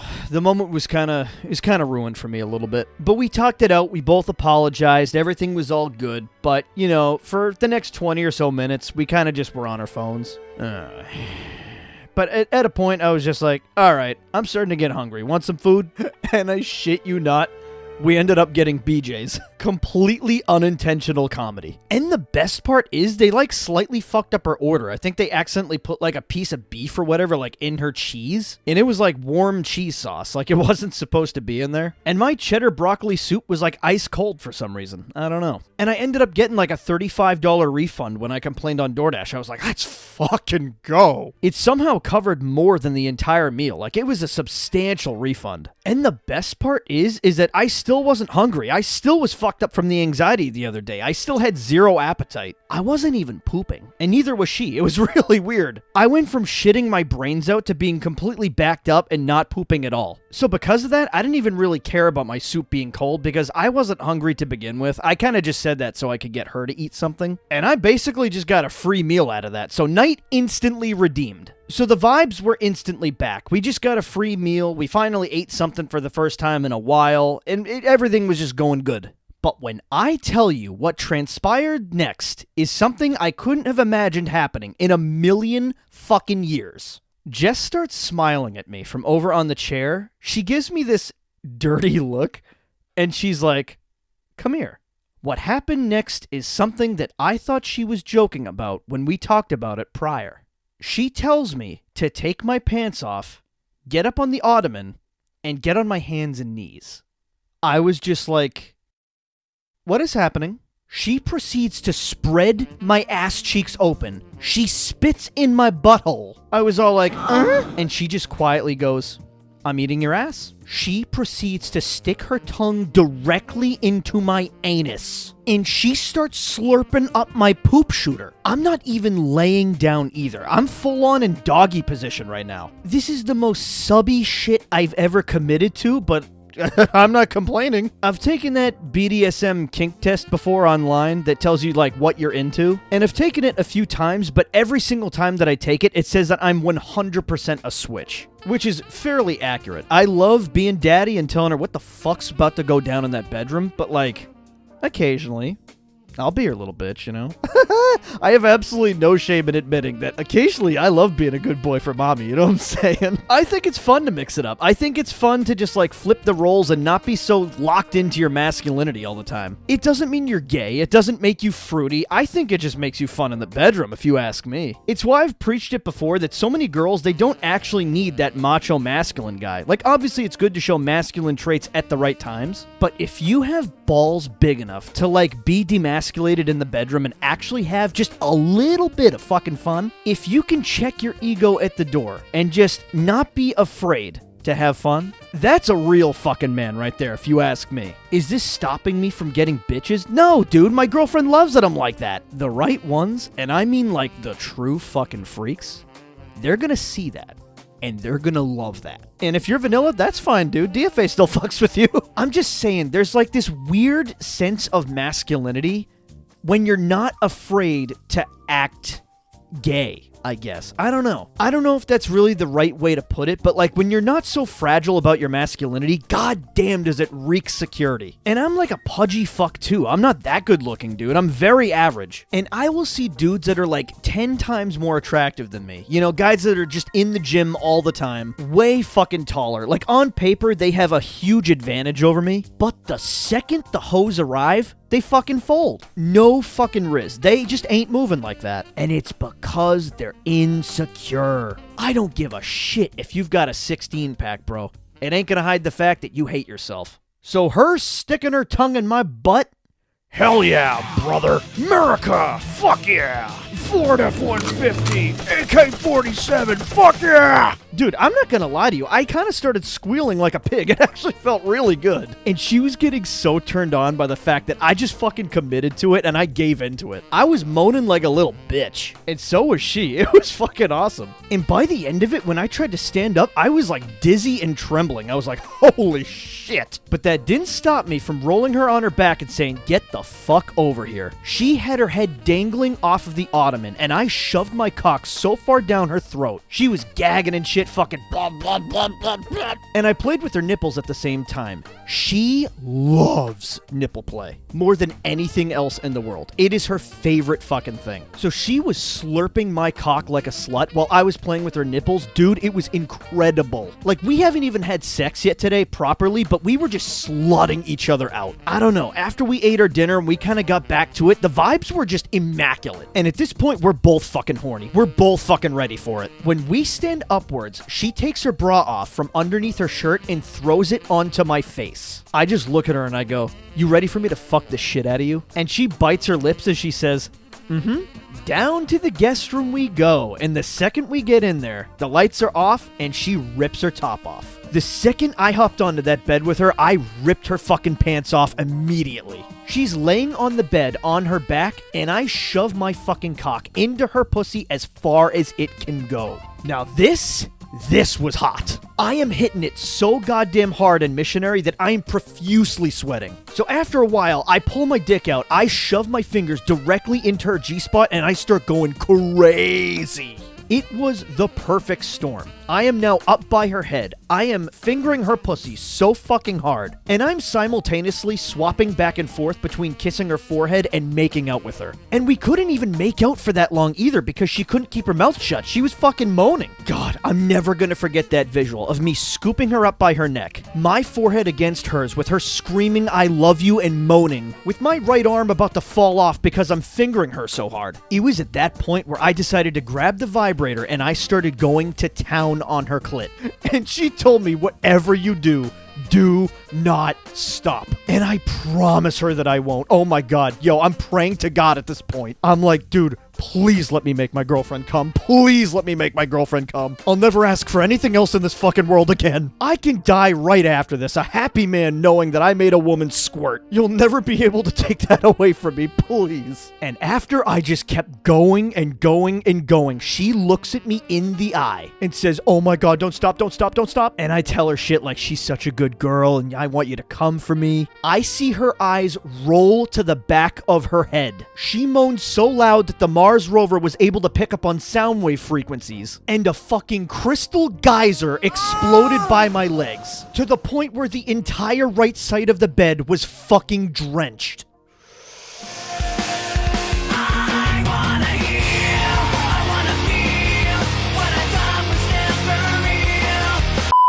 For about 5 seconds there, all I could do is just be like, yep, just completed life's purpose, all good, could wrap it up and die tomorrow. I'm good. I'll never ask for anything ever again. I just won life as far as I was concerned. And then, like, 10 seconds went by, and reality started to set in. My knees are drenched. They're squishing around in this wet mattress. This is when the wave of terror hit, and I was like, oh, fuck.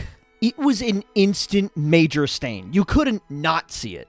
And more importantly, you couldn't not smell it. When I tell you the scent of female squirt is unlike anything I've ever smelled before, and it is a strong smell. Like, you can't miss it. And according to Jess, what made it smell even stronger than usual is the fact that she was drinking that Donkey's coffee earlier. And I honestly kind of thought she was just bullshitting me. Like, I kind of thought she was just embarrassed and she was using that as an excuse to just be like, oh yeah, it makes your squirt stink. And obviously I didn't want her to feel bad or anything, so I kind of just went along with it and I was like, okay. And I'll be damned. I looked it up and apparently she's fucking right. I found so many Reddit posts of girls just saying that for some reason, coffee makes their squirt smell like shit. And I wouldn't go as far to say that it smells like shit, but like, it doesn't smell good either. It's like a musky smell, like a strong, musky, potent stench that you can smell from a million miles away. And I was kind of in denial about it. I'm like, I don't think it's that bad. Let me go in the other room. I definitely can't smell it from there, right? Oh, yeah, you can.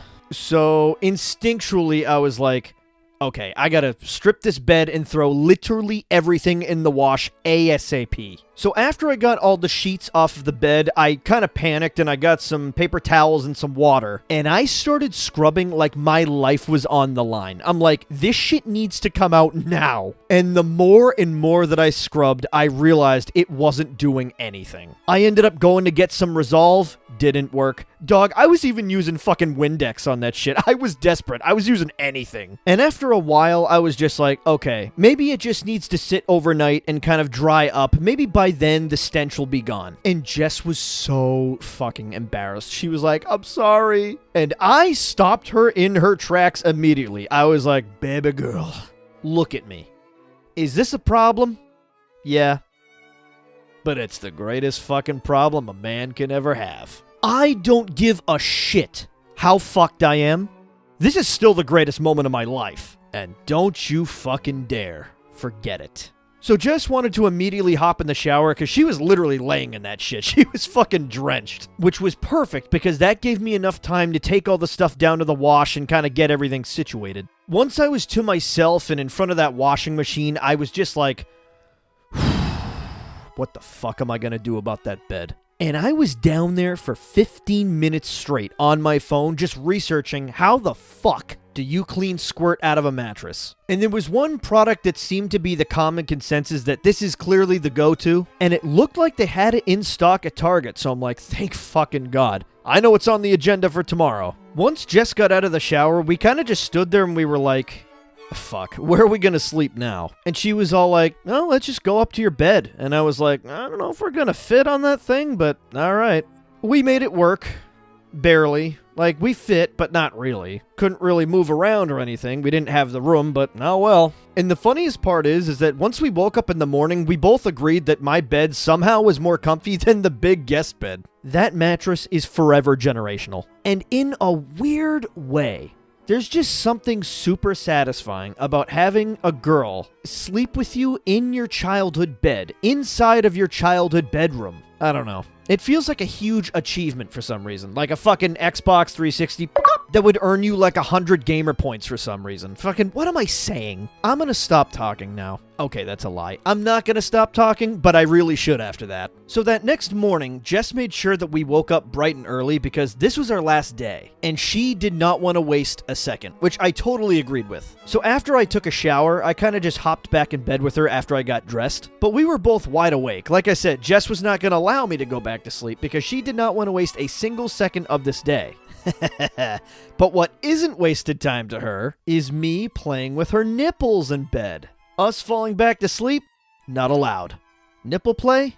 There's an exception here. And you are not going to believe me when I tell you this. It went on for like 30 minutes. She was kind of leaning back into my chest as I sat around her. And I wrapped my arms around her torso and, put my hands up through the bottom of her shirt. And I'm not complaining, my guy. But this went on for so long that my fat ass started to actually fantasize about the Chili's Triple Dipper with ranch. Because we were going to go there later for lunch. So, I had a reason for it being in my head. So she's leaning her head backwards and she was all like, oh, it feels so good. Meanwhile, I'm in my head oh, Nashville hot chicken fingers. Every time I'd get a fistful of her tits and just squeeze, I'd be like, yep, this is the kind of grip I'm going to have on those sliders. If you told me this 10 years ago, that there will come a time that I'm going to be playing with my girlfriend's tits as I'm thinking about literally anything else, let alone the fact that it's fucking Chili's, I would have stared at you as if you had 8 heads. I never even knew if this day was going to arrive. And here I am multitasking. So before we headed out to Chili's, we went down to the guest room to kind of check on the status of the bed. And I wanted this thing to fix itself so fucking bad, but reality doesn't work that way, Dino. So me being delusional, I was just like, I think it's a little better. Jess shut that shit down so quickly. She's like, no, it's not better. It still smells like shit. So Target, here we come.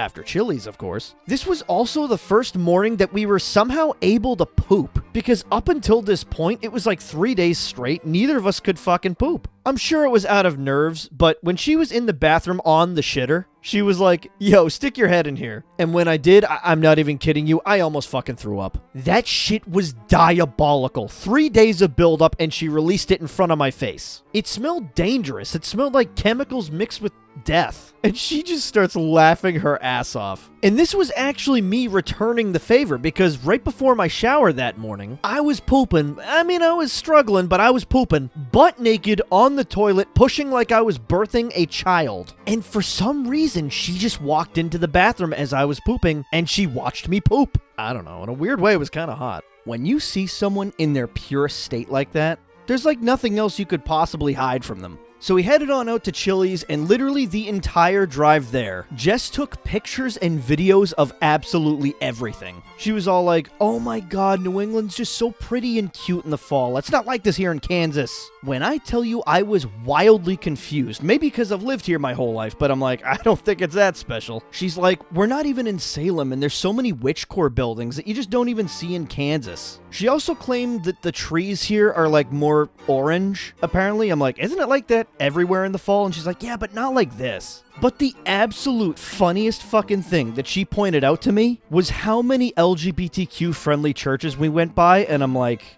yeah? We don't have that in Kansas. I'm not gonna lie to you. It was hysterical having somebody who doesn't live here point out all the things that are just normal to me. So once we arrived at Chili's, we immediately got into a booth, which was great because it was completely dead. We practically owned the place. And as we sat there, I could see Jess starting to get sick because Finn was absolutely demolishing her. She absolutely loved him, but she was so fucking allergic to his fur. And she was just like, it's okay, I'll be revived with the Wicked drink. Did anybody else get the Chili's Wicked drink? There was two of them. There was a pink one and a green one. I don't know what the fuck they put in those things, but they were deceivingly strong. Jess got the pink one, and I kid you not, 3 sips in, she looks at me and goes, I can feel it. I'm already getting buzzed. I have to stop now. So, like, I had to take a tiny little sip of that thing because admittedly, it did look good. The second that shit hit my tongue, I was like, holy shit. I don't even really drink like that, but I was tempted to buy the green apple one because it looked really fucking good. But after taking a little sip of that and seeing how big they were, I'm like, thank God I didn't. I want to say that they put like tequila or some shit in that, but whatever it was, oh my god, it was strong. The amount of TikToks that Jess sent me of people getting fucked up from this Wicked drink is insane. Chili's, y'all were on something else concocting this one up. And let me tell you, my dog, that titties analogy from earlier, yeah, 100% correct. I was inhaling those sliders. And darn tootin', you better believe your keister, I was grabbing them like a nice pair of titties. Just like I had a fucking death grip on those Nashville hot chicken crispers. Let alone the Nashville hot mozzarella sticks. Between the cheese pull and the ranch dripping off of said cheese pull, I was slurping that shit up like cum. Fucking... And so was she, because she got the same thing as me. I don't know what it is about Chili's ranch, but it's God's semen. I don't know where Chili's is pulling these recipes out of, but it's fucking cracked. So buttermilky. Hall of Fame tier ranch and a Wicked drink straight out of hell. 10 out of 10. Would recommend. So Jess was kind of ready to leave because she just was not feeling the greatest. But I told her, I'm like, baby girl, hang in there because we gotta go to Target. This is a mission that we cannot abandon. And she begrudgingly agreed. She's like, yeah, I know my squirt smells like shit. That it does. Now let's go get some Full-X. Boys, the following is a public service announcement. Listen up. I want to make something abundantly clear. Nobody's paying me to say this. This is not a paid sponsorship. This shit genuinely saved my life. If you and your girl had a little too good of a time, and you too have run into a bit of a crystal geyser problem, drive to Target, get in there, and buy the biggest bottle of Full-X you can fucking find. Because this shit has done miracles on me. The second we got home, we went into that bedroom to try it on the mattress, and I shit you not, brother. The second you spray it on that stain, it turns white. Comes out immediately. It even looked cleaner than it was before. This shit is OxyClean for pussy juice. No bullshit. Oh, I just looked up at the ceiling and I was like, thank you, Lord. I will see another day in prosperity. Thy pussy juice has been vanished. Oh my God. The sigh of relief that I had. But the new problem began because Jess was failing and she was failing pretty quick. So I plopped her in the big chair, I got her all cozied in with the whole heated blanket, and I told her I was going to make her a cup of tea. Put on some Moist Critical on the TV, and, we were having a vibe for ourselves. But unfortunately, the tea was not cutting it. She was like fucking dying, dude. Like Finn's fur destroyed this woman. So I was like, okay, I'm going to build you a barricade of pillows so Finn can't get to you, and I'm going to go get you a couple aspirin. So she took the aspirin and it helped a little bit, but she was still kind of dying. She was so fucking allergic to his fur, it was crazy. Felt like everything that I was trying just was not working. And it got to the point where even she was like, I think I need some Benadryl. And I'm like, yep, I agree. So I made sure to reinforce her Finn barricade of pillows so then he definitely could not get to her. And I left her alone for about 15 minutes while I ran over to CVS to go get her some Benadryl. And thank God, when I got back home, I think she took like 2 of them. And within an hour, she was completely back, completely revitalized. Who would have thought that our last day together that Folex and Benadryl would be saving the day? So to celebrate our last night together, we finally got Cheesecake Factory. We were gonna go eat there, but because of her condition, I'm like, you know what? I think it's probably just better if we lay low and get it DoorDashed. And she agreed. She's like, our last night together, let's just have a cozy night in. Those fucking mac and cheese balls, if you know, you know. And she was on the fence about them, but even she was like, holy shit, these are incredible. Best thing on the menu, don't at me. So the sleeping situation was kind of funny for the last night. She had an early morning flight, I think at 8 a.m., so we had to wake up early in the morning to get her to the airport. And she was afraid that if we got too comfy, we weren't going to wake up. And I'm like, fair play. So we ended up sleeping right there in the family room with her on the big chair and with me on the couch. It wasn't even like we were going to sleep. Like, we only had a few hours to kind of catnap. We were just trying to soak up every last moment we possibly could together, so we didn't have a lot of time for sleeping. So her alarm went off, and we both just kind of looked at each other when it did, and we both just looked really sad. We knew this was not going to last long. It was only going to be a few days, but now that we were really here and we were about to drive her back to the airport, reality started to kick in. And we both just looked at each other and we were like, this is really it. The vibes from that point on were kind of just depressing. We didn't really talk much and we were just gathering stuff from around the house. And it was fucking freezing outside too. It was like 6:30 a.m. It's like every fiber of both of our beings did not want to leave this house. We did not want to accept the reality that it was time for her to go home. But we packed all the stuff into the car, we drove to the bus stop, and once we got to the bus stop, we realized, oh man, we're short on time here. Jess was super jittery and nervous, and therefore I was really nervous because I always feel like I have to be strong in front of her. Because, I don't know, this is how we as guys are. There's time for us to show our emotions, and then there's times where we just have to bottle them up. And I know that I always preach that you don't have to be some macho masculine guy, but this is one of those times where you do just have to be a dude. I always say that you should be masculine at the right times. This is one of those right times. When it's a high-stress situation and the girl's freaking out, the last thing that she wants is her boyfriend to freak out with her. She wants somebody who's going to take charge and lead her through the tough times, and this would be one of those tough times. So if there's ever a point where you guys are going through a high-stress situation, something super uncertain, and she's freaking out, just can it. Like, I know you're petrified too, dude, but just keep it to yourself. Like, probably the biggest thing that makes a man attractive to a woman is that he can make her feel safe, and not only emotionally, but physically. Like, if you just start malfunctioning in high-stress situations and you can't really, like, compose yourself or complete tasks, that's when she's gonna get the ick. That's when she's getting the ick. So even though I know for a fact you are scared too, just can it. Keep it to yourself and trudge along. Because we were sitting there at that bus stop and she was freaking out. She's like, oh my God, I don't think we're going to catch the bus and I think I'm going to miss the flight. And I'm like, no, we're good. Even if we don't catch the bus, I can drive us there. We will be just fine. But internally, I knew she was fucking right. I'm like, I don't want to fucking drive into Boston. This is going to be a fucking nightmare. So I told her, I'm like, I'll be right back. I got to go to the bathroom. I didn't need to go to the bathroom. I just needed to be away from her so I can figure out what the fuck we're going to do. Why do you think on on the Titanic, they had the women and children get out on those lifeboats first? Because it's chivalrous. No, it's so the men could think and plot in peace about what the fuck we're actually going to do to get out of this. And that was me in that bathroom. I'm like, do I have to drive to Boston? Should I wait for the bus or drive to Boston? Which is faster? And I am embarrassed to admit that I was pulling out ChatGPT for this shit. I needed answers and I needed them fast and in detail. And it said ideally it would be faster to drive in. But then again, you're in Boston, and it's fucking impossible to find parking there. Therefore, you would 100% miss your flight if you drove in. However, there's an extremely low chance of you making the flight if you take the bus. You will have almost no time to go through TSA. Not what I wanted to hear. But as I came out of the bathroom, I heard the bus pulling up, so I'm like, fuck it. We're taking the bus. I put a fake smile on my face to keep her calm, and I said, yep, we're gonna make it. She didn't believe me. The entire bus ride there, she couldn't stay still. She was tapping her foot, she was jittering her hands. So with my left hand, I was gently massaging her leg to soothe her. And with my right hand, I was fucking ChatGPTing which terminal we gotta go to. Praying to God that she didn't see me doing this because I don't want to look like a fucking GP tard. I just needed instant answers to make everything go smoother, okay? She saw me. And she made fun of me. Understandable, but she was like, why the fuck are you using ChatGPT, you idiot?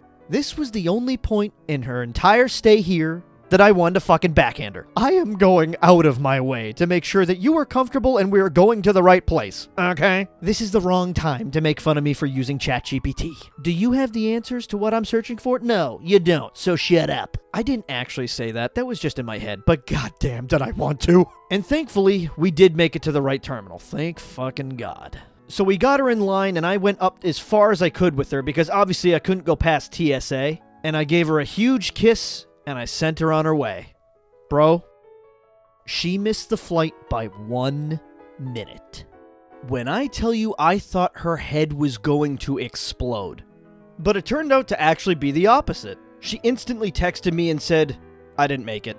And when she said that, I was preparing myself for the wrath that I was going to have to endure. I figured she was going to be worked up, she was going to be nervous, she's going to be like, oh my God, I'll have to call work and tell them that I can't come in. But it was none of that. She was actually really sweet. The vibe with her just instantly changed. After that, it's like she just accepted it. She came to me and she said, you know what? It means we get to spend more time together. I'm happy. And she just gives me the biggest hug in the world, and it felt so good. Luckily, Southwest Airlines is the best, and they were able to get her onto a flight around noon, so we were going to have about 4 more hours together. So we ended up grabbing donkeys and kind of discussing what we were going to do from there. And because we were actually able to find a little secluded spot in the airport, I'm like, why don't we just chill here? But she was like, no, I want to go home. She wanted to maximize every single second we had, and trust me, when you're in a long-distance relationship, you understand this. Every second counts. You can't waste any time at all. And because the bus stop is only about 10 minutes away from my house, it was super practical to be like, yeah, let's just go home for a little bit. So we did, and that bus ride back was very, very soothing. She just held on to me the entire time. I swear to God, knowing that we were even just getting an hour and a half more together, it was like this sigh of relief, and we could just, like, chill out. Once we got back, we hopped back in the family room chair and we got the heated blanket and we were both just kind of quiet. We were watching YouTube and she was rubbing my arm as we did, and my dick. But this time it all just hit different. We knew that this was it. This was the last time that we were going to do this. And man, I can't even lie to you. It hit me hard. It got me right in the feels. And I told her I'd be right back. I just have to go to the bathroom real quick. But I didn't really have to go to the bathroom. I could feel my emotions catching up with me, so I'm like, you know what? I need to isolate myself and compose myself. I couldn't let her see me emotional, you know? I just didn't want to make the whole situation sadder for her and just make everything worse. And in hindsight, I totally regret that. I wish I let it be a moment between the two of us. Because later on, I did admit to her that I was in that bathroom borderline crying, and I just didn't want her to see me like that, and she was like, I wish you did. And it's not like I'm afraid of showing emotions in front of her, I just didn't want to make it sadder than it already was for her, you know? But ultimately, when it's all said and done, I do wish I just fucking cried in front of her. So I composed myself, I said, alright, let's get back out there, let's put on a happy face, and let's get this show on the road. We both started to get ready, she said one last goodbye to Finn, and we headed out. By the time we got back on the bus, she was absolutely exhausted. And she just slept the entire way there. And I just let her because we all know she's not sleeping on the plane.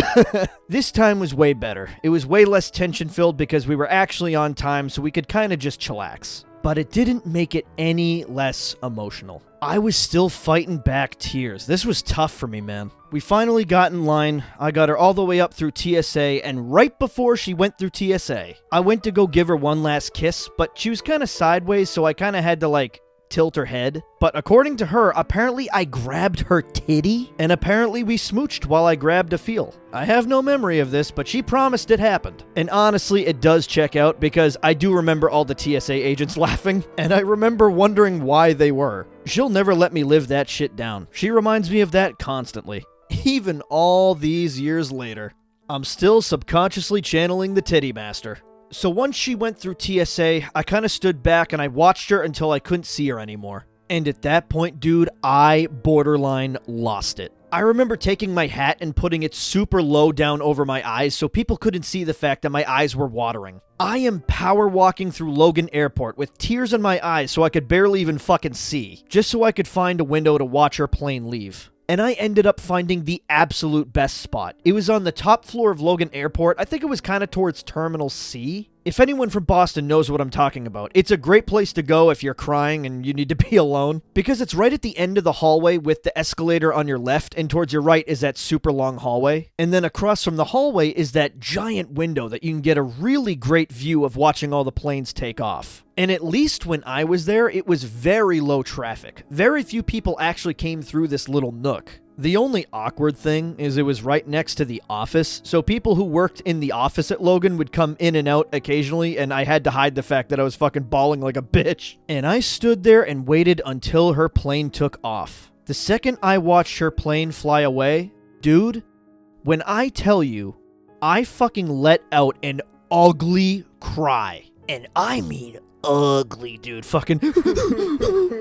I don't think I've ever cried like that in my entire life. I swear to God. And the craziest part is I'm not really an emotional dude. I don't really cry like that. It takes a lot to get me to actually cry. Okay, show me Marley and Me or the ending of Toy Story 3 and I'm in fucking shambles. But other than that, I don't really cry ever during movies. I didn't even really cry during my grandparents' funeral like that. It just doesn't really happen often for me. It's not usually in my regular repertoire of emotions. There was something about this that just got me to fucking lose it. I have just never felt loved like that in my entire life. And I have wanted it so fucking badly for so long. Now, obviously, my parents and my family loves me, but that's just different. Falling in love romantically with someone for the first time is unlike anything else. There's really nothing that can replicate it. Not your friends, not your family, nobody can replicate this exact feeling. They are going to see raw sides of you that nobody else is truly going to see. And I'm not talking your genitals. When you connect with somebody for the first time like that, you're gonna spill everything to them. At least I did. There was nothing off limits for us. We talked about absolutely everything. I wanted to know all the lore about her life, and she wanted to know all the lore about mine. She got me to tell things to her that I never thought I was gonna repeat to another human. When you form a bond like that, you almost feel connected to the other person. Like they almost feel like a part of you now, because they hold secrets and lore about you that you never thought was ever gonna leave you. And not only have you shared this stuff with them, it's safe with them. Like suddenly when you have this kind of connection, you're no longer one person, you're two. And all of those years that I fantasized about falling in love, about having that one person that I can just spoil fucking rotten, never did I think I would feel so accepted, so at home, and so safe with them. I always thought I was gonna have to change or quote-unquote be better. As much as I wanted it, I never truly knew if I myself was worthy of it. And if we're really going back to the beginning here, I think this is why I had to lose my virginity to an escort. I felt like I need to know what it was like to have sex with somebody or really just physically bond with someone like that, so then I could completely focus on who they are as a person. I didn't want to be blinded by the fact that I needed to have sex to feel like a fucking man or whatever, because I just accepted that this late in the game, I'm probably going to be playing with people who have way more experience than me. So I had to catch up. I had to know what it was like to be quote-unquote worthy. And the funniest part is that I still don't regret that to this day. I still think that was the right decision, just losing my virginity to an escort like that. And it's why I recommend it so much to older versions, because trust me, I know the struggle. I know the feeling of not being worthy. And that will definitely help you feel like you're worthy of getting into the game. It just eliminates that self-deprecating, oh, I'm a virgin, I can't do anything. None of this, and I mean none of what I just talked about today, would have been possible if I did not lose my virginity to that damn escort. And that was my biggest surprise about being in a relationship for the first time. Maybe I just got lucky. Maybe I found somebody who was genuinely a soulmate on an emotional level. But what blew me away is that all of those fears about not being worthy, the entire reason I went to go see that escort in the first place, were immediately eliminated. I couldn't believe this was just all in my head. I didn't have to change. I didn't have to become quote-unquote better.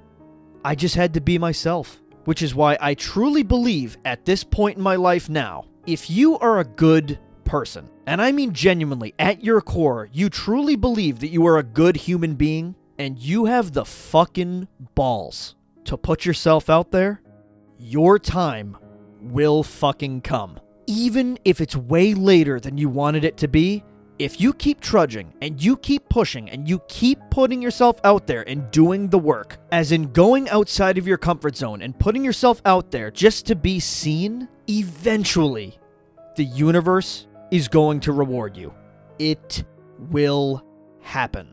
And when it does, you're going to be just as badly in shambles as I was. Because it flipped anything I ever thought about myself in a negative light on its fucking head. And to see the first girl who ever truly loved me for who I was leave right in front of me, to leave halfway across the country after literally changing my entire life forever, it destroyed me on a deep emotional level. I stood there and ugly cried for 30 minutes straight. That is not an exaggeration. My one tissue that I brought in my pocket got fucking violated. After abusing my tissue and emotionally regulating myself after a half hour of crying, I grabbed my water, took a ginormous sip out of that bitch. I took a deep breath, I composed myself, and I walked. I strutted my way the fuck out of that airport, blasting My Hero by the Foo Fighters through my AirPods.